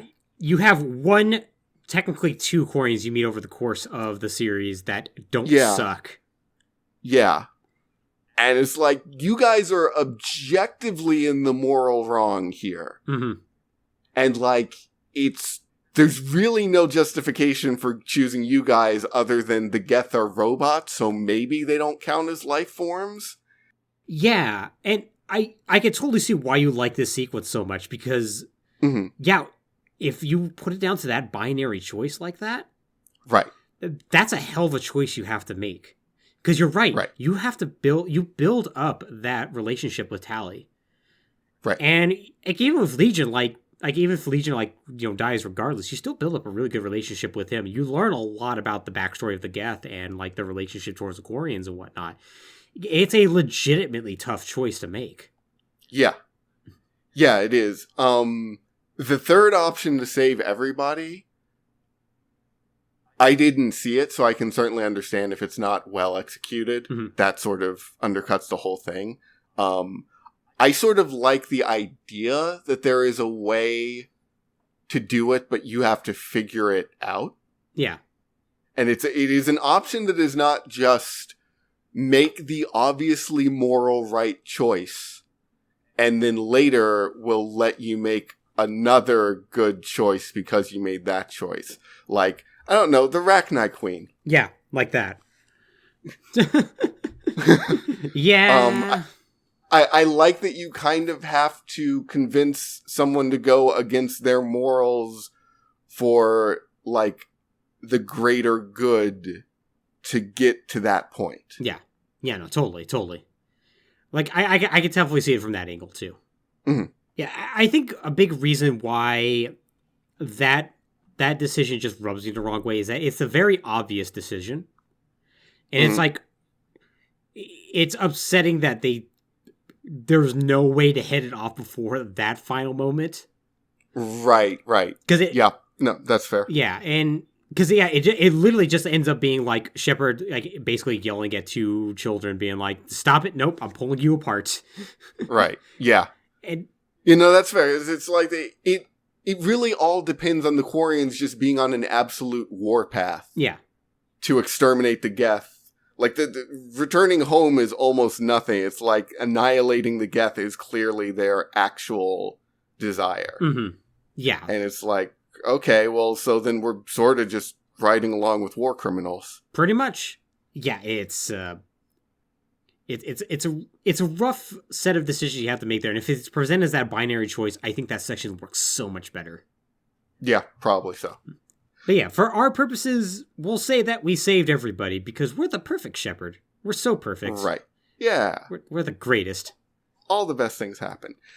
However, I do want to say one thing, which is, if the rest of the game had been even like that, I think it would have been 5 times better. Yeah. Yeah, I agree. Because, okay, the end result of this is still, from a gameplay perspective, is still, you are plus or minus a party member, and your war score changes by an arbitrary amount. Yeah. Who cares? A race of people is dead, or not. because of the decisions you make. Even if the decision ends there, but like we haven't even hit the final stretch. No. We haven't even that node does not reconnect with the rest of them to that final point. Mm-hmm. But the impact is the most significant thing you can imagine. Yeah, totally. You have had 3 games to build up these relationships, and like, right. Like, it is a really good point that you bring up that, yeah, if it's left as binary choice, like, you have one character you've been with these past 3 games. It's that telltale sort of thing of like, okay, do I let this character live or I let this character die writ large, right? Right. Yeah, there's a real strong decision you have to make here. It would be kind of like if you're allowed to make a decision of like does Rex live or Garrus live or die, right? Right. Like, it would be kind of like a similar thing there if they could find like a good way to do that. Yeah. But, like, it doesn't even... Like, people always complain about the ending of this game. Mm-hmm. And, like, oh, our choices didn't affect the ending. And that is true. Yeah. That's exceedingly true, as I'm sure we'll see. But it doesn't all have to ride on the final scene. No. Like, you're allowed to have conclusions and impactful events scattered throughout the game that occur and have their significance, but then it just sort of ends there and we move to the next thing. So I agree and disagree with that. Mm-hmm. And the reason why I disagree a little bit with that is because I do feel like some things can go unsaid. And the reason why I bring that up is because Mass Effect 3 is very intent on tying up everything with a bow. Sure. To an almost alarming degree. Right. To explaining the origins of the Reapers or who even created the Reapers. We're going to actually learn that later. Right. To what happens to each individual squad mate, to tying up all the little loose end decisions, like even going back to like Conrad Werner, like, oh, you bought this like one military license in the first game, I can now do this. Which... Right. At a certain point, I feel like that's kind of being nitpicky and whatnot, because I feel like it's cool that some of that is in there, whereas I think it's like really unnecessary that some of it isn't. Like, I don't need to know what the Reapers' origins are, or really even what their motivation is, honestly. Mm-hmm. Right. Which we'll once we get to what the Reapers are doing, the things they're doing, that may make a little bit more sense. But yeah, like Mass Effect 3 just loves to tie up every loose end. It wants to tie up every loose end. It's like, you don't have to. Yes. No, I will agree with that. I think the point I was feeling was more like so many of the loose ends, tying them up doesn't feel like it means anything. Oh, okay. Yeah, I got you. Yeah, there's not like an emotional impact to it. Right. Yeah, agreed. Whereas like the conflict between the Geth and the Quarians have been this underlying thing that you have seen first through Tally and then eventually through Legion, and then it reaches this fever pitch and then has this final confrontation. Whereas, I don't know, we went to the Turian planet and we fought some Reapers. Cool, right? Yeah, that's a good point. Like, I feel like like major decisions like that, or like major conflicts like that, like the genophage and the Quarian Geth conflict. Yeah, those definitely needed to be wrapped up, or at least expanded upon in such a way that would make sense. And yeah, I do think they do that. Yeah, I agree. And Tuchanka is another really good example of we resolved the xenophage. Rex gets a conclusion to his character arc. Moradin gets a conclusion. Mm-hmm. Yeah, all's good on that end. Yeah, but so much of Mass Effect 3 just feels like go here and fight Reapers and or Cerberus. Speaking of going places to fight Reapers and Cerberus, it turns out that after the resolution of the Quarian Geth conflict, we're now going to be going to the Asari homeworld. Because the Asari Council requests that Shepard comes and speaks with her, and after Shepard does that, we find out that there's a highly classified artifact that's on Thessia, the home planet of the Asari, that may help the commander identify what exactly the catalyst is. However, the Reapers have now invaded the Asari home system, and they need to get down there and figure out what that is. So, you head down to Thessia, and like Liara comes along and whatnot, and you fight through essentially their capital city, and you get to this temple called the Temple of Atame. Atame being a deity that was worshipped by the Asari and is nearly as old as them. And we find out, though, that this actually was a secret compound that was built around the old Prothean artifact that's there. And it turns out it's the most Prothean artifact that could possibly exist, the most complete. Mm-hmm. And it turns out the Asari are not nearly as smart as everybody thought they were.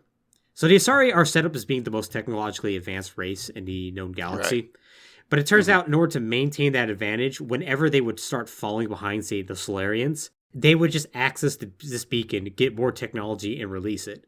And be like, look at us! Look at this cool thing we discovered. And he'd been basically doing this for their entire existence. Which kind of ties back into the whole part of the Asari being like very long living and being kind of very conservative because of that. They just want to stay on top. Right. They want to take things slow. And so like when it gets threatened, they're like, okay, now we discovered something cool. Here we go. So what's actually weird to me about this explanation isn't the fact that they did that. It's the fact that they stopped, basically. Yeah. It's the fact that they took breaks and were like, we'll just wait on the next one. Yeah, we'll wait for them to catch up and then we'll be like, whoa, look at this. We made a better slushy machine. A human perspective on it? Maybe, yeah. Yeah, it's interesting at the very least because like the Asari is supposed to be set up as being incredibly wise and seasoned with technology, and it's like, oh, you may actually not be that. They're just good at reading. Turns out they're really good at reading. So once they access this Prothean artifact, it turns out there's a Prothean VI who's called the Vendetta appears, and it talks that, hey, decides to like talk to like Shepard and whatnot. First it tries to shut down because it detects nearby Reaper forces and it's like, I need to go. And it's like, no, talk to us first. So Vendetta explains that the Crucible is not of Prothean origin. It's apparently a cumulative design spanning countless galactic cycles stretching back millions of years. So basically, the Protheans themselves never used it because their efforts were sabotaged by a splinter faction within their own Prothean government, basically like Cerberus. Mm-hmm. Portion of the Protheans end up getting indoctrinated and fought against them. Because it turns out they also argued that the Protheans should control the Reapers. Right. So, yeah. Yeah, that's going to go well. Yeah, so that's a bit of a problem. Vendetta also explains that the Protheans learned that similar patterns of evolution and dissolution occurred in every galactic cycle. Basically, every 50,000 years, there was a Shepherd, there's a Cerberus. All weird things end up happening. So, each advance... Freaking circular narratives. Oh, yes. Yeah, so each path of advancement and conflict happened differently, but in fundamentally similar ways, too similar to be merely chance. Vendetta infers that the Reapers are servants of the patterns, not the creator, but cannot identify their true master or motive, only its intention, galactic annihilation. Before Vendetta can specify what the catalyst is, though, it detects an indoctrinated presence nearby and shuts down. Turns out that indoctrinated presence is Kai Lang! He's back! Oh, boy. So he shows up, he pulls out a drone from his pocket, and it turns out that drone has a hologram image of the Elusive Man. He's like, hey, yeah, I learned about this beacon from the Mars archive. By the way, Liara, it sucks your people never bother to use it. Idiots. He basically does literally say that. Yeah, fair. So the Elusive Man goes on to expand on his belief and of being able to control the Reapers and tries to convince Shepard that this is the best course of action, and the Thessia beacon may contain the information to do so. So Shepard's like, hey, no, I'm not going to let you do that. And the Elusive Man's like, cool, whatever. Kai Lang kills Shepard. And Lang does not succeed in this, but he does succeed in getting the data escaping. He calls like a gunship at the last moment and you get cutscene shot. So the Reaper, so like Lang is able to escape, and Shepard and his team have to escape too as the Reapers descend to finish off basically the rest of the Asari forces. So after escaping on the Normandy, the Asari Chancellor like contacts Shepard's like, hey, what happened? You got the information right? And Shepard's like, not really. Failed to get the data. And so she angrily hangs up and she's like, all of Asari culture is lost. You failed. You people suck. I'm out. So she's like, I'm withdrawing support. Spoiler alert, she's going to reinstate support. Yeah. So, since we just talked about Vendetta and him expounding on like what the Reapers are all about, I guess it's probably time to talk about a DLC called Leviathan? Yeah. Because it sort of explains where the Reapers come from and what their deal is. Y'all ready for this one? I'm trying to remember if I played... Did this launch near the start of the game? It was like 6 months after or something like that. Okay, I don't think I played this then. I'm going to be very short about it because it's probably more interesting to get to the relevant information. It's apparently a really good DLC to play. Okay. But you basically detect a weird signal coming from a random star system that's mostly like, has a planet that's mostly water-based. And you find out that, oh man, Reaper forces that gone there have like somehow been re-indoctrinated by something else and turned against the Reaper forces. Like, okay, we should investigate to see if we can use it. So you go down to that planet, and after like meeting some like human scientists and like kind of making your way towards these underground caverns, you run into basically what look like organic Reapers. They look like giant cuttlefish that, except, living. Mm-hmm. And it turns out these are the creatures that created the Reapers. Okay. And they basically act more or less like Sovereign Harbinger. They are very dismissive of anything around them because it turns out they were more or less the first intelligent species to arise in the Milky Way. And they managed to get off-world by indoctrinating other species on their home planet. They just possess the ability to do that. So they did that, caused them to build them starships, and that got them off the planet. And they basically met other species and indoctrinated them. So what happened, though, is that each of these species would create synthetics in order to help out their masters. Problem, the synthetics would then rebel and try to kill everybody. So don't know what to call these people. Let's call them the Leviathans. The Leviathans came up with a solution. If they're going to continuously build synthetics that are just going to murder everybody, we're going to build our own synthetics that exist to murder other synthetics. They will detect when they're built and then go and destroy them so they can protect organics. Okay. These were the Reapers. That's also why they look basically the same. And this is also why they have the ability to indoctrinate as well. The problem, the Reapers decided, okay, well, the only way we can prevent organics from building synthetics is if we murder all organics. And then allow organic life to grow up, and then murder them again once they get to the ability to build synthetics, rinse and repeat. So they immediately started murdering everything, much to the horror of the Leviathans, who were like, who could have foreseen this happening? We built a synthetic race in order to stop other synthetic races who were being built by our client races, but always would rebel after they were built. So we built our own synthetic race, not expecting them to rebel against us. Oh no. The Leviathans are incredibly stupid. And I'm actually surprised they did not build another synthetic race in order to stop this synthetic race. Yeah, it seems like the next logical step. Right? So, congratulations, that's where the Reapers come from. And that's the reason why the Reapers reap. So, one day, I'm going to just predict that one day we're going to talk about Halo 4. Mm-hmm. And I'm trying to decide if this or the Forerunners are stupider. I'm trying to decide which is the worst setup right now. It's a tough competition. Oh boy, that's dumb. It is so dumb. And this is the reason why I brought up, it's like Mass Effect 3 really wants to tie everything up with a bow. Right. Somebody decided that we need to know who created Reapers and where they come from and what's their role. Right. You didn't need to. Sometimes a mystery is cool. It inspires fan speculation. It inspires wild theories, a lot of discussion, and it's cool. And the mysteries are fun. And like sometimes it's frustrating when the mystery isn't solved, but that's okay. That's just a sort of life. It reminds me of the first game when you talk to the Prothean VI Vigil, and you ask him like, what's the purpose of the Reapers? And he tells you, what does it matter? They're here to destroy you and kill everything. The only thing that's important is to stop them. Yeah. And that's all you need.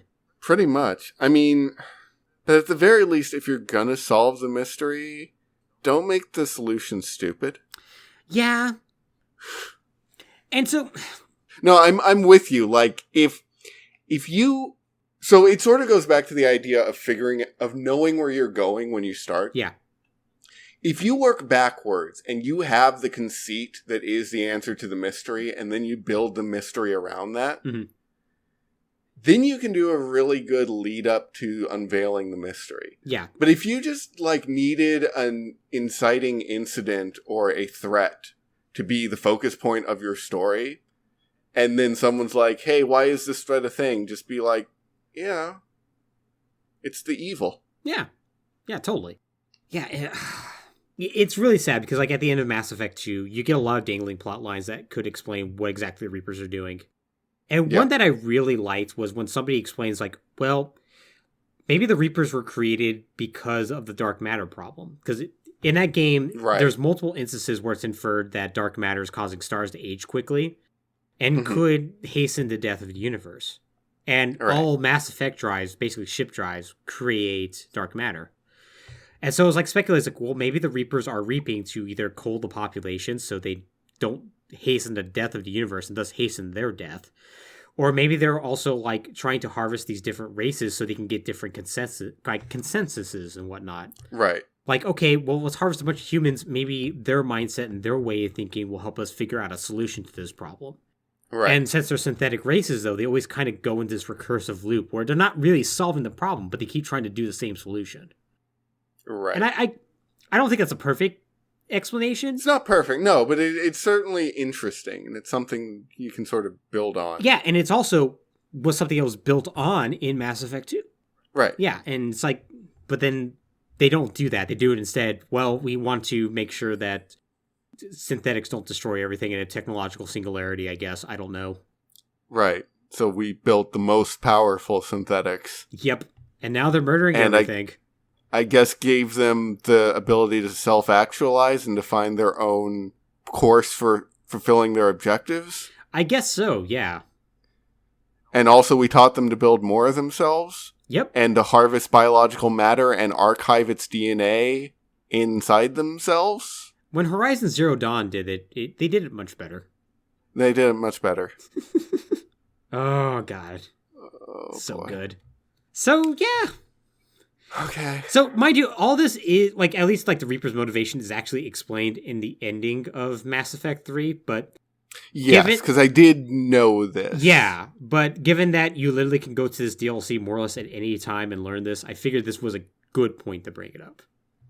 Yeah, makes sense. So, let's get into the end game. So, you obviously have to chase Cerberus down and whatnot and get that information back.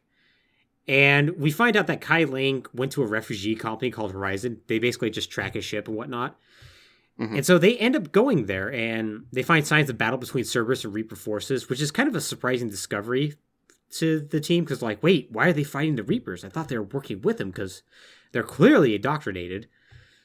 So they actually do run into, like, Miranda here, and they find out that the refugee camp that was, like, on Horizon was in truth a Cerberus laboratory run by their father, Henry Lawson, working for the Elusive Man. And, like, deeper in there, they find that, like, Elusive Man was experimenting on husks and trying to figure out, like, how indoctrination works. Basically doing what Saren was doing. Right. On Vermeer, which is like, here's the parallels, even more. Mm-hmm. So they do run into Harry Lawson and murder the hell out of him. And learn the location of, like, Chrono Station, which is the headquarters of Cerberus itself.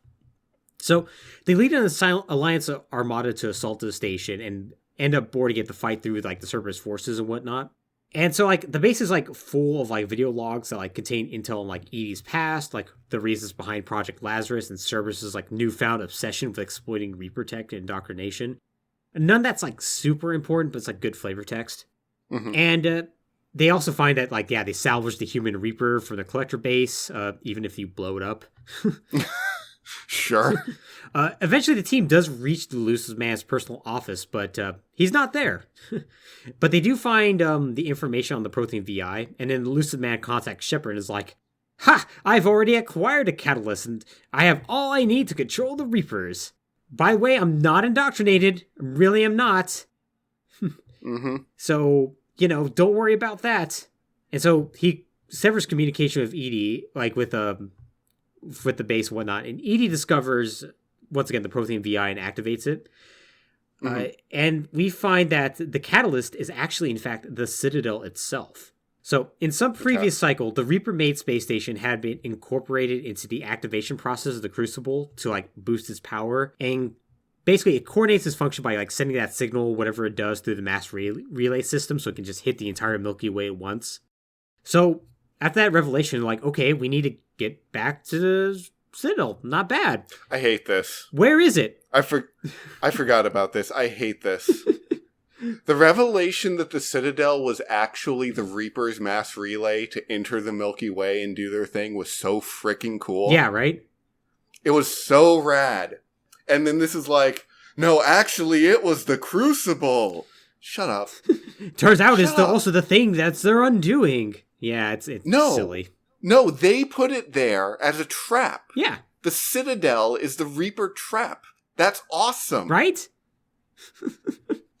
No, it is the legacy of all those that went before in cycles past. God. I know, right? It's like I could see it technically working because they always end up on the Citadel, and so maybe they're like, well, let's build a thing here, but it also doesn't make sense because their entire governments always get decapitated right at the start, and right. So it's also like, well, wait, when would they have time to build it at the Citadel? Okay. So Shepard's like, well, where is it? And we find out that the Elusive Man, though, warned the Reapers of the plan to destroy them, and he fled to the Citadel and has moved it to Earth. So, yay. Also, Kai Lang shows back up and battles Shepard and gets murdered. The end. Cool. No one cares. Yep. I just have written here, it goes really fucking poorly for him. I'm trying to remember if it's ever been established that the Citadel can move. I don't think it ever has. Because I remember being wildly caught off guard that, what do you mean he moved it to Earth? He just found the way. He just moved it. What are you talking about? It's a mass relay. Yeah, it mass relayed itself to Earth. We gotta save Earth, guys. Earth is really important. Mm-hmm. So important. Everything's gotta happen on Earth. Speaking of, time to go back to Earth. So Shepard alerts Hackett and Anderson to the discovery of the Catalyst's identity and location, and so, with no alternative, Hackett and Shepard order the forces to gather to the solar system with the intention of taking Earth back from the Reapers. So Hackett and Anderson brief Shepard on the threefold plan of having Sword Fleet engage the Reapers of space while Hammer ground forces land in London. And you see a bunch of different species ships come in through the relays and start engaging their forces and whatnot. And you see the Destiny Ascension from the first game show up, assuming it didn't get blown up, and that's super cool. That's very cool. Yeah, it's a cool little cutscene, and you land on Earth, and then it gets a little sad. Unlike the Mass Effect 1 and 2 had really good final missions. Yes. And it is so hard. I do not envy the fact that they had to top those. Yeah, tough acts to follow. But you get all this flavor information of Turians fighting alongside the Asari. You got Krogan ground forces on there. You even get words of Krogan, the Elcor shock troops. Yeah. Which that sounds cool. I want my elephant guys. That sounds super cool. Yeah. Oh boy, I can't wait to see that. You don't see any of that. God. What do I see? Well, you see Shepard and team fight their way through London, blowing up Reaper destroyers and shooting up their ground forces and all that. Mornith, if you decide to let her live instead of Samara, shows up as a Banshee, which is actually kind of cool, but yeah. But yeah, you find out from Anderson, though, that's some bad news. When Shepard lands, Harbinger figures this out and lands on Earth as well, and positions itself in front of a beam that, transports you up to the Citadel. So Shepard and team have to run towards the beam, and Harbinger just fires a shot at them and just annihilates her entire team. Yeah, I think we should clarify when you say that Harbinger lands as well. Mm-hmm. I mean, Harbinger lands like a quarter mile away, staring Shepard down and being like, "I'm going to shoot lasers at you now." Yeah, you want to run towards this? All right, girl. I want to see you deal with this. A freaking 80s story death cruiser literally goes mano a mano with Shepard at this point. Which, granted, by this point, Shepard has earned it. Yeah, no, fair. If I was Harbinger, I'd do the same thing. I'd be like, I'm going to handle this. Mm-hmm. Yeah, and, Harbinger's credit, it works. Yeah. Knocks out entire team, and like her rest of her team is seemingly dead. Assuming you don't have the expanded edition. Right. So yeah, you're like, oh man, well, that sucks. And like Shepard gets up, like super wounded, but manages like to fight her way through the rest of the like Reaper forces, just barely, and gets into the beam and teleports her way up. She gets into the Citadel, and like upon arriving, she's contacted by Anderson, who also somehow made it onto the Citadel. And they're in like similar looking tunnels, where like keepers are prowling around. There's like human and other corpses dumped everywhere, and like keepers are like, well, let's take them to the protein vats. And it's like kind of a horrifying scene. It's actually pretty good. Yeah. And so Shepard finally meets up with Anderson, like in this like center console area. And when they meet up, they immediately are stopped in their place, and they can't move. And then the Elusive Man shows up in the flesh, and half his face is Reaper tech. He went full Saren. Mm-hmm. So Shepard tries to convince the Elusive Man, like Saren before him, to fight his indoctrination, which Elusive Man's like, I'm not indoctrinated. Here, I'm going to prove it by making you shoot Anderson. And so like he forces like Shepard to shoot Anderson. Right. And Shepard keeps like talking him down, and eventually, like if you did a good enough job, like you can actually convince the Elusive Man to commit suicide. Because he realizes like, oh yeah, you're totally right, and shoots himself. If not, I think you just break out of his control and you shoot him. Yeah. Yeah, so the Elusive Man turns to view the Earth. In a thrilling boss fight, Yeah, no. He just dies. There's a really robust mod scene for Mass Effect 3, and there's a mod being worked on right now that, like, does, like, a dialogue tree fight with him, so you actually... Oh. That actually looks pretty cool. That would be cool, yeah. I'm down with that. Right? So the Elusive Man, as he's dying, turns to view the Earth, and with his dying breath, laments that Shepard could not see humanity and the Earth the way he sees them. Perfect. So, with the Elusive Man dealt with, Shepard, like, sits down on the center console, like, activates, like, the Citadel's arms to open, orders, like, Shield Fleet, along with the Crucible, to, like, move in. Like, the Crucible successfully docks with the Citadel, but nothing happens. At this point, Shepard and Anderson, like, just kind of sit together and look at the vast blue planet beyond, and, like, Anderson tells Shepard that he's proud of them. It's an honor to fight at his protege's side, and with that final conversation, Anderson succumbs to his injuries, and Shepard passes out from blood loss. While unconscious, however, Shepard is transported to another part of the Citadel. When she regains consciousness, Shepard is confronted by an entity of energy, manifesting itself in the form of the small boy Shepard saw die at the Reaper's hands when they fled Earth. This entity explains it's the Catalyst, and explains it's the creator of the Reapers and the architect of the galactic purges every 50,000 years. You might be saying, wait, what? I played that DLC. I'm not sure about that. The way I think of it is the Leviathans created it. Right. So there we go. That's how that works. I assume that the Crucible child is some collective of Reaper consciousness that decided to do the purges. Yeah. Yeah, that makes sense. I could totally believe that.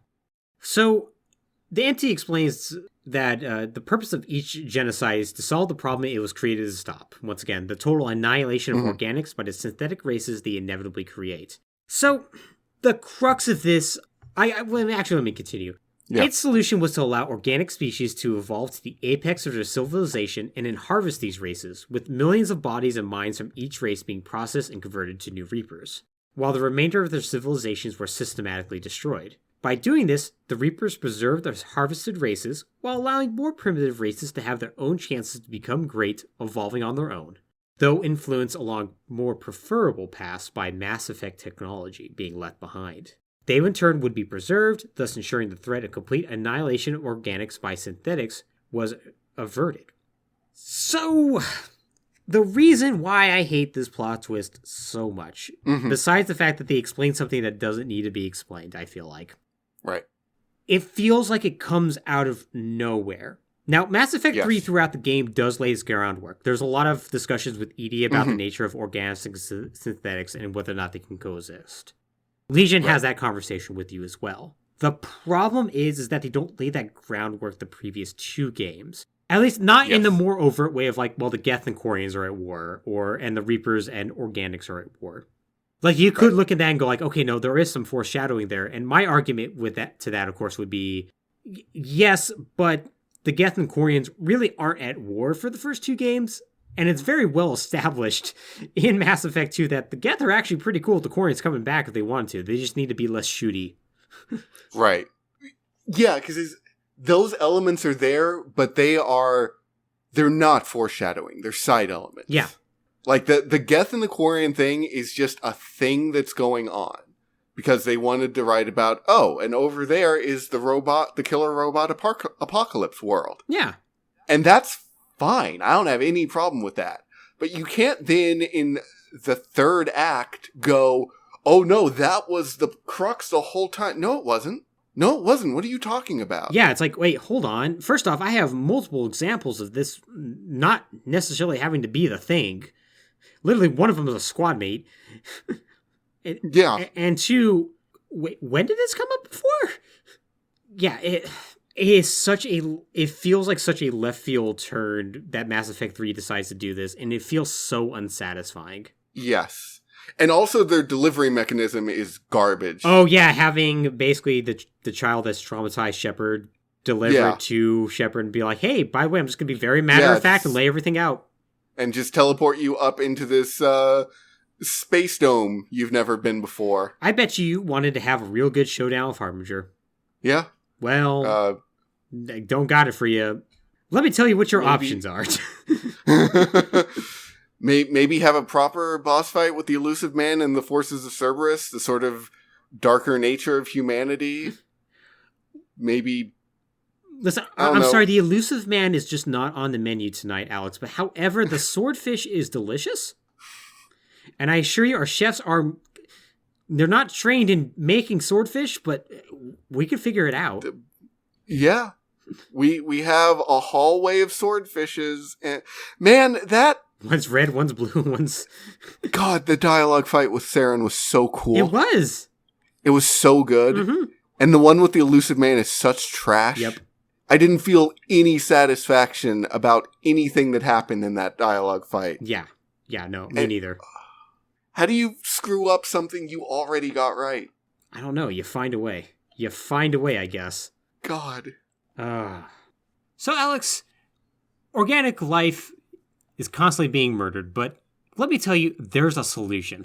Mm-hmm. And it turns out because the races of the present cycle have now completed the Crucible, a feat never before achieved, the Catalyst no longer believes the cycle will work. And thus a new solution must be devised. So the Catalyst offers Shepard's choices for the solutions, leaving the commander to decide the fate of the galaxy while explaining how events will play out whatever Shepard decides.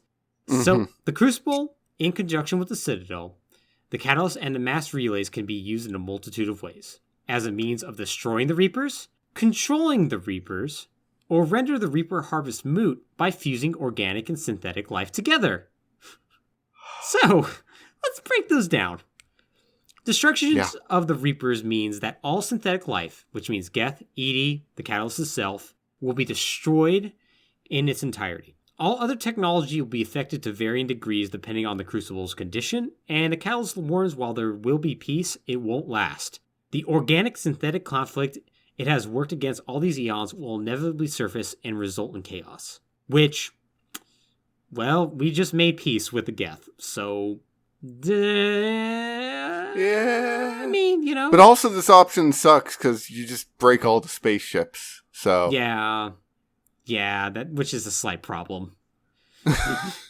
Control over the Reapers means that Shepard can use the Crucible's energy to control the Reapers, basically becoming one with them, because the process will destroy the commander's body, but the thoughts, memories, and consciousness will remain and replace the Catalyst as the Reaper's master AI. The end result is Reapers obeying Shepard's lead, When Shepard remarks that's what the elusive man was after and he was right all along, the Catalyst explains he could never take in control since the Reapers already indoctrinated him. So don't worry. That doesn't... Yeah. All right. I guess the idea is that if he did replace the consciousness of the AI, he was still indoctrinated by the Reapers, so he would still be following that AI's directions, I guess. I don't know. Does that mean that the... Okay. So synthesis of organic and synthetic life is another solution the Catalyst may present, and touts it as an ideal solution. By the way, destruction is red, control is blue, synthesis is green. So is it now? It is. It's very green. Mass Effect has only given us 2 colors up to this point, red and blue. Now we have green. So, according to the Catalyst, organics seek perfection through technology.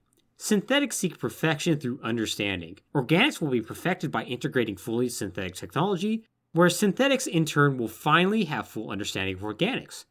By merging themselves with the Crucible's energy, Shepard will create a new organic-synthetic DNA for all denizens of the galaxy, bringing an end to the cycle and the need for the Reapers. Now, Shepard can actually bring up, was wait, isn't that just forcing against their will? And also, why hasn't this been done before? And the Catalyst will explain, oh, well, we could have tried that before, but the Reapers can't actually do that because it can't just force its will upon people. But you can. Because you're special. What does he mean the Reapers can't force their will upon people? Well, they can force one will. They've been doing that literally since the start of the first game. Yeah.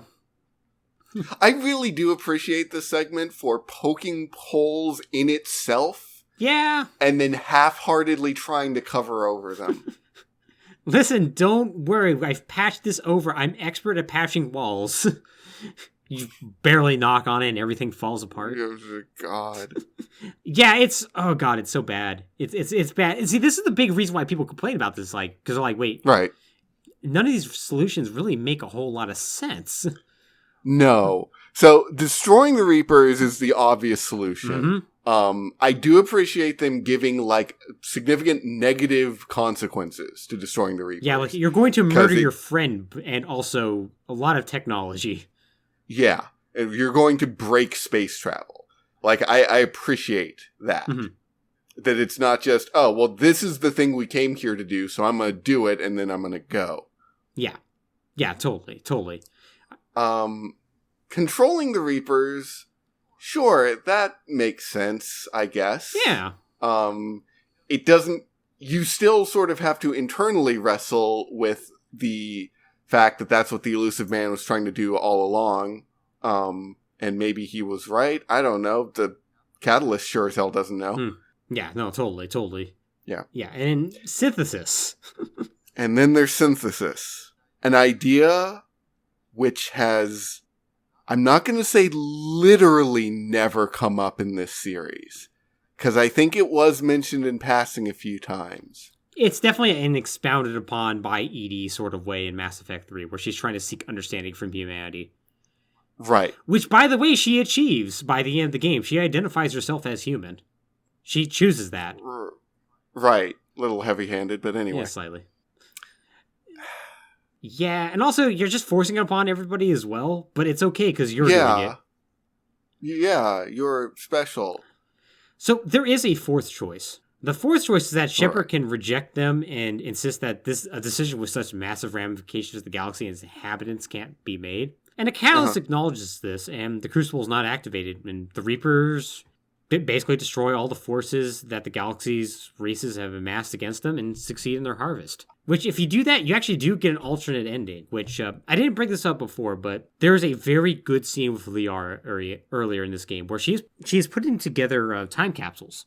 And because she's like, hey, listen, there's a very good chance we're not going to beat the Reapers. And we need to make sure people are prepared for this, kind of like how the Protheans tried for us. I think I have figured out a way to do it better than the Protheans, and hopefully if people get this in the future, they'll be able to avert our mistakes, avert the conflict, and make it happen. And if you choose that ending of rejecting it all, you do get an alternate ending where 2 figures, alien figures, actually talk about how they discovered these and were able to avert it. So, hey, that's good. Yeah. But also, no, that sucks. Yeah. Yeah, you want Shepard to win in the end. Yeah. So let's talk about what happens with the different endings. So if Shepard chooses to destroy the Reapers, the Crucible fires a red beam of energy that destroys the Reapers on and around Earth, transmits that energy to every relay in the mass relay network through the Sharon relay, and just, like, sends it out over the galaxy. This heavily damages the relays, basically destroys them. But it does defeat all the Reapers. They're all dead. If Shepard chooses to control the Reapers, the Crucible releases a blue wave of energy that brings the Reapers under Shepard's control, just lightly damages the relays, and leaves the Citadel intact, and then the Reapers just go away. If Shepard chooses to merge organic and synthetic life, the Crucible fires a green beam of energy that causes the Reapers to cease attacking. It does damage the Citadel and the mass relay network, and everybody gets, like, weird glowy, like, circuits on their face, including Joker's hat. Which I guess means Joker's hat is sentient? I'm not sure. Sure. Or maybe Joker's hat's now just part of him. Yeah, that could be. However Shepard chooses to activate the Crucible, Admiral Hackett notices the Crucible activating and orders the fleet to disengage and rendezvous outside the blast zone. Not sure how he knows where that is, but he does. Joker hesitates until the last possible second because he's desperate to save Shepard, but he reluctantly decides to follow the fleet. However, he leaves too late.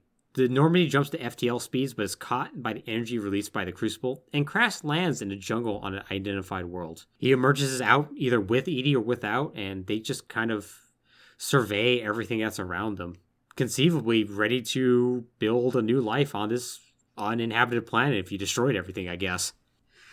So, this is where we get to also talk about, there is like a failure state in this. So, worst score, you had to get above a certain worst score for any of these options to work. Right. And this is where just the problems just unify. The worst score requirements were pretty heavy. I believe in order to get, like, the best ending, you need to have, like, 3,500 or so, which you can get that if you do everything in the game. If you import everything from previous games, you can get that. If you want the super secret, super duper ending, which only occurs under Destroy, if you destroy the Reapers and you have a war score, this is pre-patch, of over 4,000, you actually will see Shepard breathing. Like, you'll see, like, the N7 armor and then Shepard breathes to indicate that she's alive. Which, by the way, I guess also means the Destroy ending is the canonical one? Maybe? I guess. What's funny about that, if you want to get that ending, you cannot get it if you just play a single player. You have to play the multiplayer. Which people were pissed about. Yeah. Now, I got the ending because I love the multiplayer. I played a ton of that multiplayer. I enjoyed it. Yeah, it was good. And if you prestige a character in that multiplayer, you get 200 war score, which means if you're like me and you prestiged 20 characters, you could actually literally be the biggest failure in the world, and just you have 20 other Shepards who are going to clean up your mess. Don't worry. Right. So that was the ending, and people were livid. Oh, I forgot. Okay, there was an epilogue where there was two human figures standing, and a child asked, "Grandpa, tell me the story about the shepherd."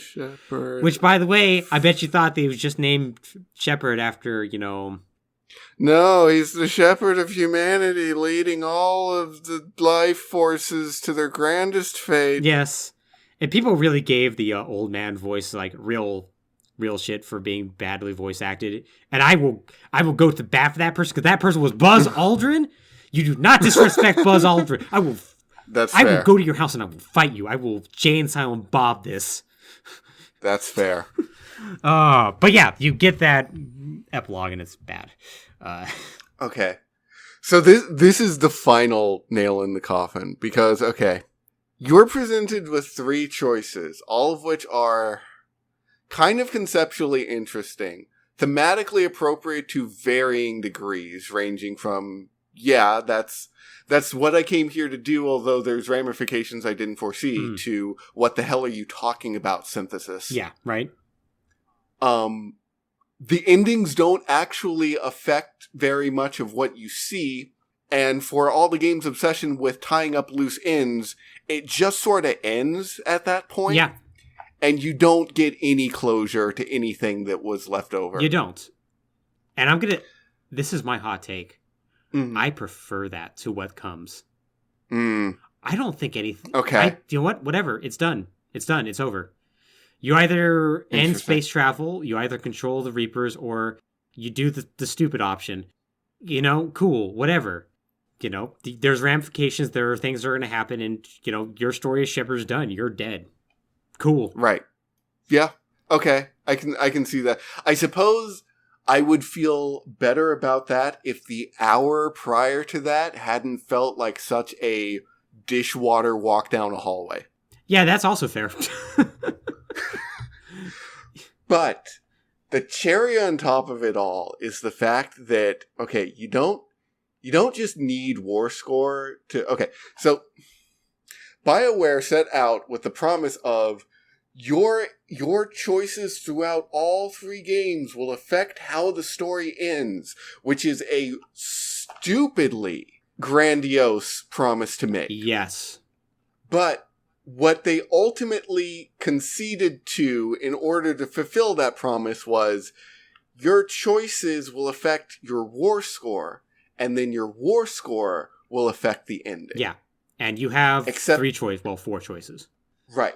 Except that the only way that the war score affects the ending is by affecting how many of those choices you get access to, which creates an actual tier list of endings. Yes, it does. According to the game's design.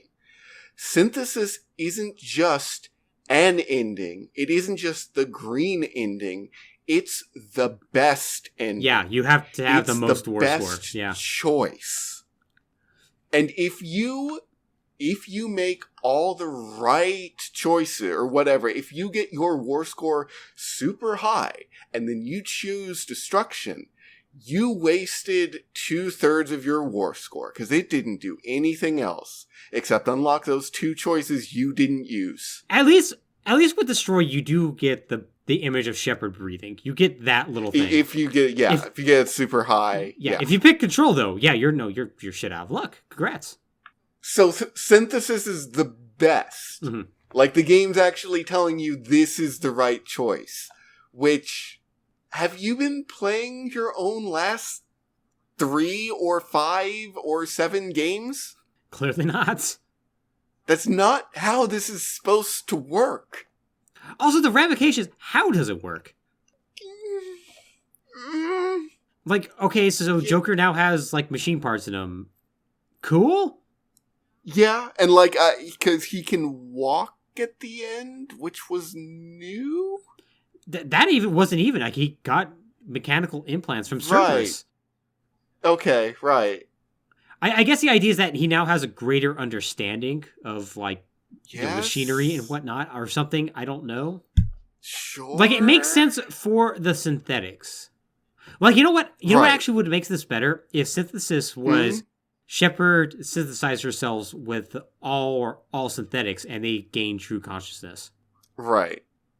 And then, like, you had the ending of telling me about the Shepard, and it's like, it's 2 synthetics talking to each other about, hey, yeah, no, this is literally our god. Right. Except, I'm going to throw a wrench in that, which is sort of the feeling there is, well, now that synthetics have a soul and understand organics, they won't feel compelled to kill them anymore. Except we've just spent 3 games seeing how shitty organics are to each other. Yeah, it doesn't solve anything, does it? No, you've just created a more empathetic metal organic race. Yeah, basically. Yeah. So Synthesis is terrible, and it's the best ending. Alex, what... According to BioWare. Alex, what ending did you choose? I chose Synthesis because it was green, and... I chose Destroy. I like my spaceships. I didn't want to break my spaceships. Oh, I was like, I spent 3 games being like, I am going to destroy the Reapers. Oh, you gave me the destroy button. You don't need to tell me anything else. I'm walking up this ramp. Shut up, Star Child. Stop talking about how I can synthesize. Nope, hitting the button. That's fair. I like Dee Dee, though. I like Dee Dee and I like the Normandy, and I was like, I want to save those 2 things. You know, so I guess I don't blame. I guess the entire galaxy is robots now. Yeah, I can't blame you on that. He's tough to give up. So that was, for the moment, the ending of Mass Effect 3. But boy, fans were upset. Yep. And the backlash was so strong that something I would call unprecedented, except literally, I think either that year or a year or two before, he says as he types things in. Okay, this actually happened a couple years before. Mm-hmm. There's a little game called Fallout 3. Fallout 3 had a terrible ending. And that was honestly kind of dumber than Mass Effect 3's. Right. But they released a DLC that actually fixed it and allowed you to do something else because they wanted to continue the game after the main story. Right. So it wasn't necessarily in response to fan backlash as much as they wanted to just do more. And so they went, well, we can fix a problem we had. Mass Effect 3, though, went, oh, yeah, people really hate this. So they released a version of the game called, I believe, the Extended Cut that came out really quickly after Mass Effect 3. Mm-hmm. So, because many different things happened that were controversial, not just the ending. Right. And, like, one of them is, like, when Harbinger hits you with the beam, your teammates die. They're just dead. Or at least that's the assumption. It actually changes that you actually carry your squad mates back, and then you have to go to the beam. Or you get, like... Okay. Or you get, like, a message that's like, no, don't worry, we picked him up. I think that must be what I played, because when I played it, Shepard carried Liara back to the shuttle. Oh, yeah, then you... After that. You played the extended cut. You were not so like me. That must have just gotten patched while I was still playing it. Yep, it did. Yeah, so they do a bunch of, like, weird little changes to that, like Star Child, or the Catalyst, I should say. Star Child is his kind of derisive name. Explains more about the nature of the endings of why these things are going to happen the way they're going to happen. Because people were upset about, like, the lack of information. It was actually pretty information light, if I remember correctly. Right. So I can assure you that this extended thing solved nothing. No, it actually, if anything, it made it worse. Yeah. It also established that the mass relays, if you have a high enough war score, aren't destroyed in the destroy ending. Right. Okay. So guess what? Space travel's fine. Okay, sure. And it also gave a bunch of essentially it was like animated comic book images, like where like a hand moves that were clearly hastily done. It kind of explains like, oh no, look, the relays are being repaired and Joker has green lines on them if you selected that one. And don't worry, the Normandy that crash landed on the planet, no matter the ending, if you have a high enough war score, it got off that planet. Everyone's fine. Garrus is not guaranteed to die because he can't consume any food on that planet. There might be animals on that planet. You don't know. They might have, gone on the dextro amino acid train as opposed to the other that everyone else is. Yeah. Maybe everyone else starved to death. Maybe Joker starved to death. Maybe, yeah. Just Garrus and Tally just hanging out there, space nomads. Yep. No, Tally's dead. Remember, she has no immune system. Oh, yeah. Yeah, you're first right. First tear in her Tally's suit, dead as she's hell. Super dead. Oh, quick aside on Tally and Garrus. If you don't romance either of them, they actually end up together at the end of the game. Yeah. And that's cute. That's a good thing. I want to just leave one good thing about the ending of Mass Effect 3. That is a good thing. I like that. But yeah, they just kind of threw this together essentially to mollify fans. And it wasn't really successful at that. Nope. It was explained as being an expansion of the original endings of Mass Effect 3, but does not fundamentally change the endings, but rather adds additional context, according to this IGN article that I just quickly opened. Yeah. That context does not help. It does not help. It does. Because I'll tell you what. If 3 games worth of context didn't make those endings good, a patch you put together in 2 weeks ain't gonna do it. No, of course not. Of course not, because why would it? That's insane. But yeah, that was Mass Effect 3. That was the end that they decided to go with. And yeah, fans were that's kind of dumbfounded. And like, I played through the game a couple more times after that, because I still really love to play Mass Effect 3. It's really gameplay-wise, in my opinion, the best it is. I think that's true. My criticism about it is it's a little light on RPG and a little heavy on just action for me. Yeah, it totally is. Yeah. But,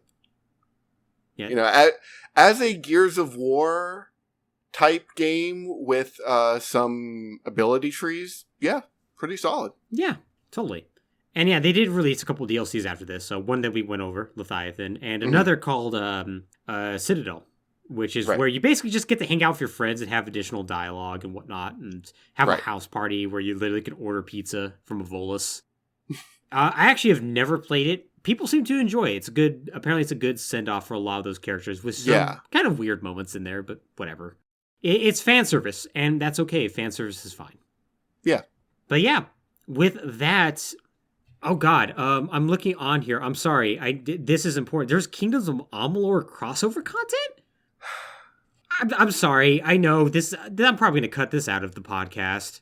No, we might as well because, oh boy, let's... Oh God, yeah, you can get like Reckoner Knight Armor. Why the hell did this happen? Oh yeah. Okay, is it time to talk about EA? Is it time to talk about EA yet? Oh, yeah, let's talk about EA. Talk about EA. Okay, fuck EA. Alright, yeah, fuck EA, yes. There, I'm good. So, okay, this might get cut out because this is going to be rambly and unresearched, but... Fair enough. People didn't just leave Bioware in these years because, I'm finished here. Yeah. Like, the amount of nonsense going on with Bioware, having Mythic folded into it, getting split up into like 7 studios, getting shuffled around, all this nonsense just makes project management and staff retention and just all these logistical things that help contribute to a good or at least functional and creative video game so damn hard to do. Oh yeah, it totally does. And then EA's solution is just throw people and money at it. Throw people and money and ship it by Q3. Yeah, the first game was very notable in the fact that EA basically was very hands-off. Yeah. But by Mass Effect 3, I mean, just like I said at the start, like they had to negotiate to get a 3-month extension to get this game out. Yeah. And it's like, this game needed more time. It really did. And EA decided there was no time for Mass Effect 3. Yeah. Like the most important game they'd release in the decade.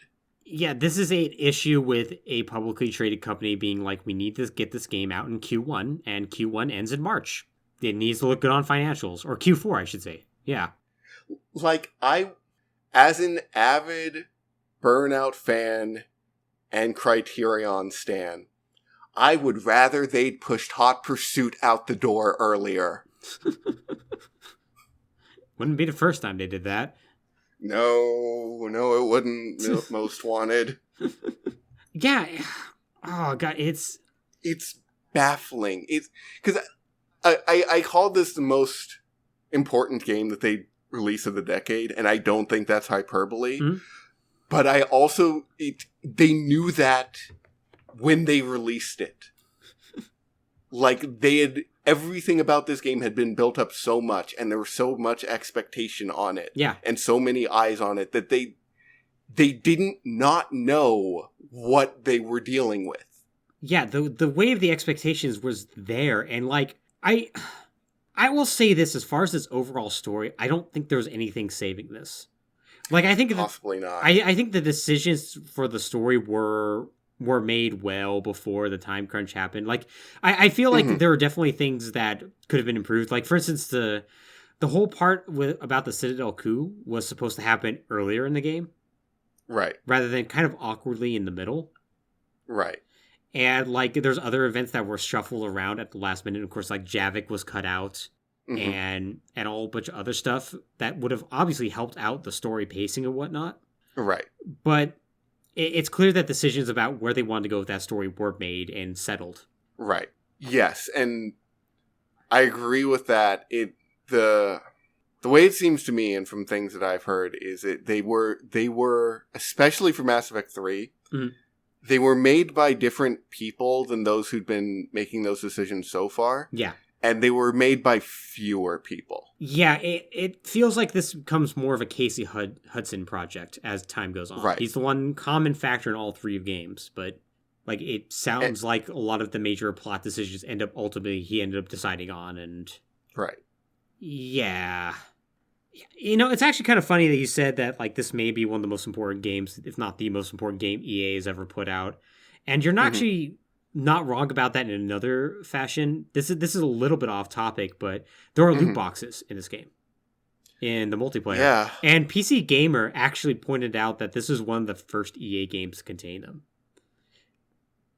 Yeah, that's true. EA helped kickstart the process of loot boxes in games, which they would also make it so bad that literally the Belgian government would investigate them one day.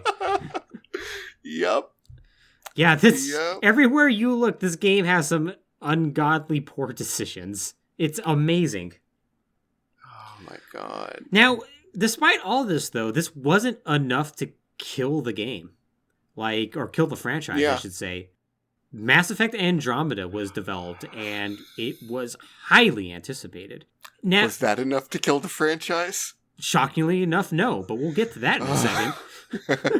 Yes, please. Carry on. When it did come out, though, it was a buggy, horrific mess. A game that was universally panned and derided, and it did look like it would kill Mass Effect.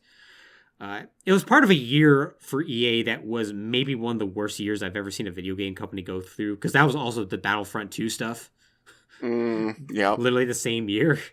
Which just amazing. Yep.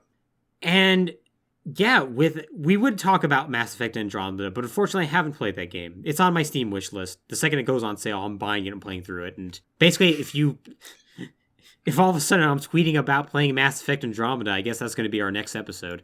Oh boy.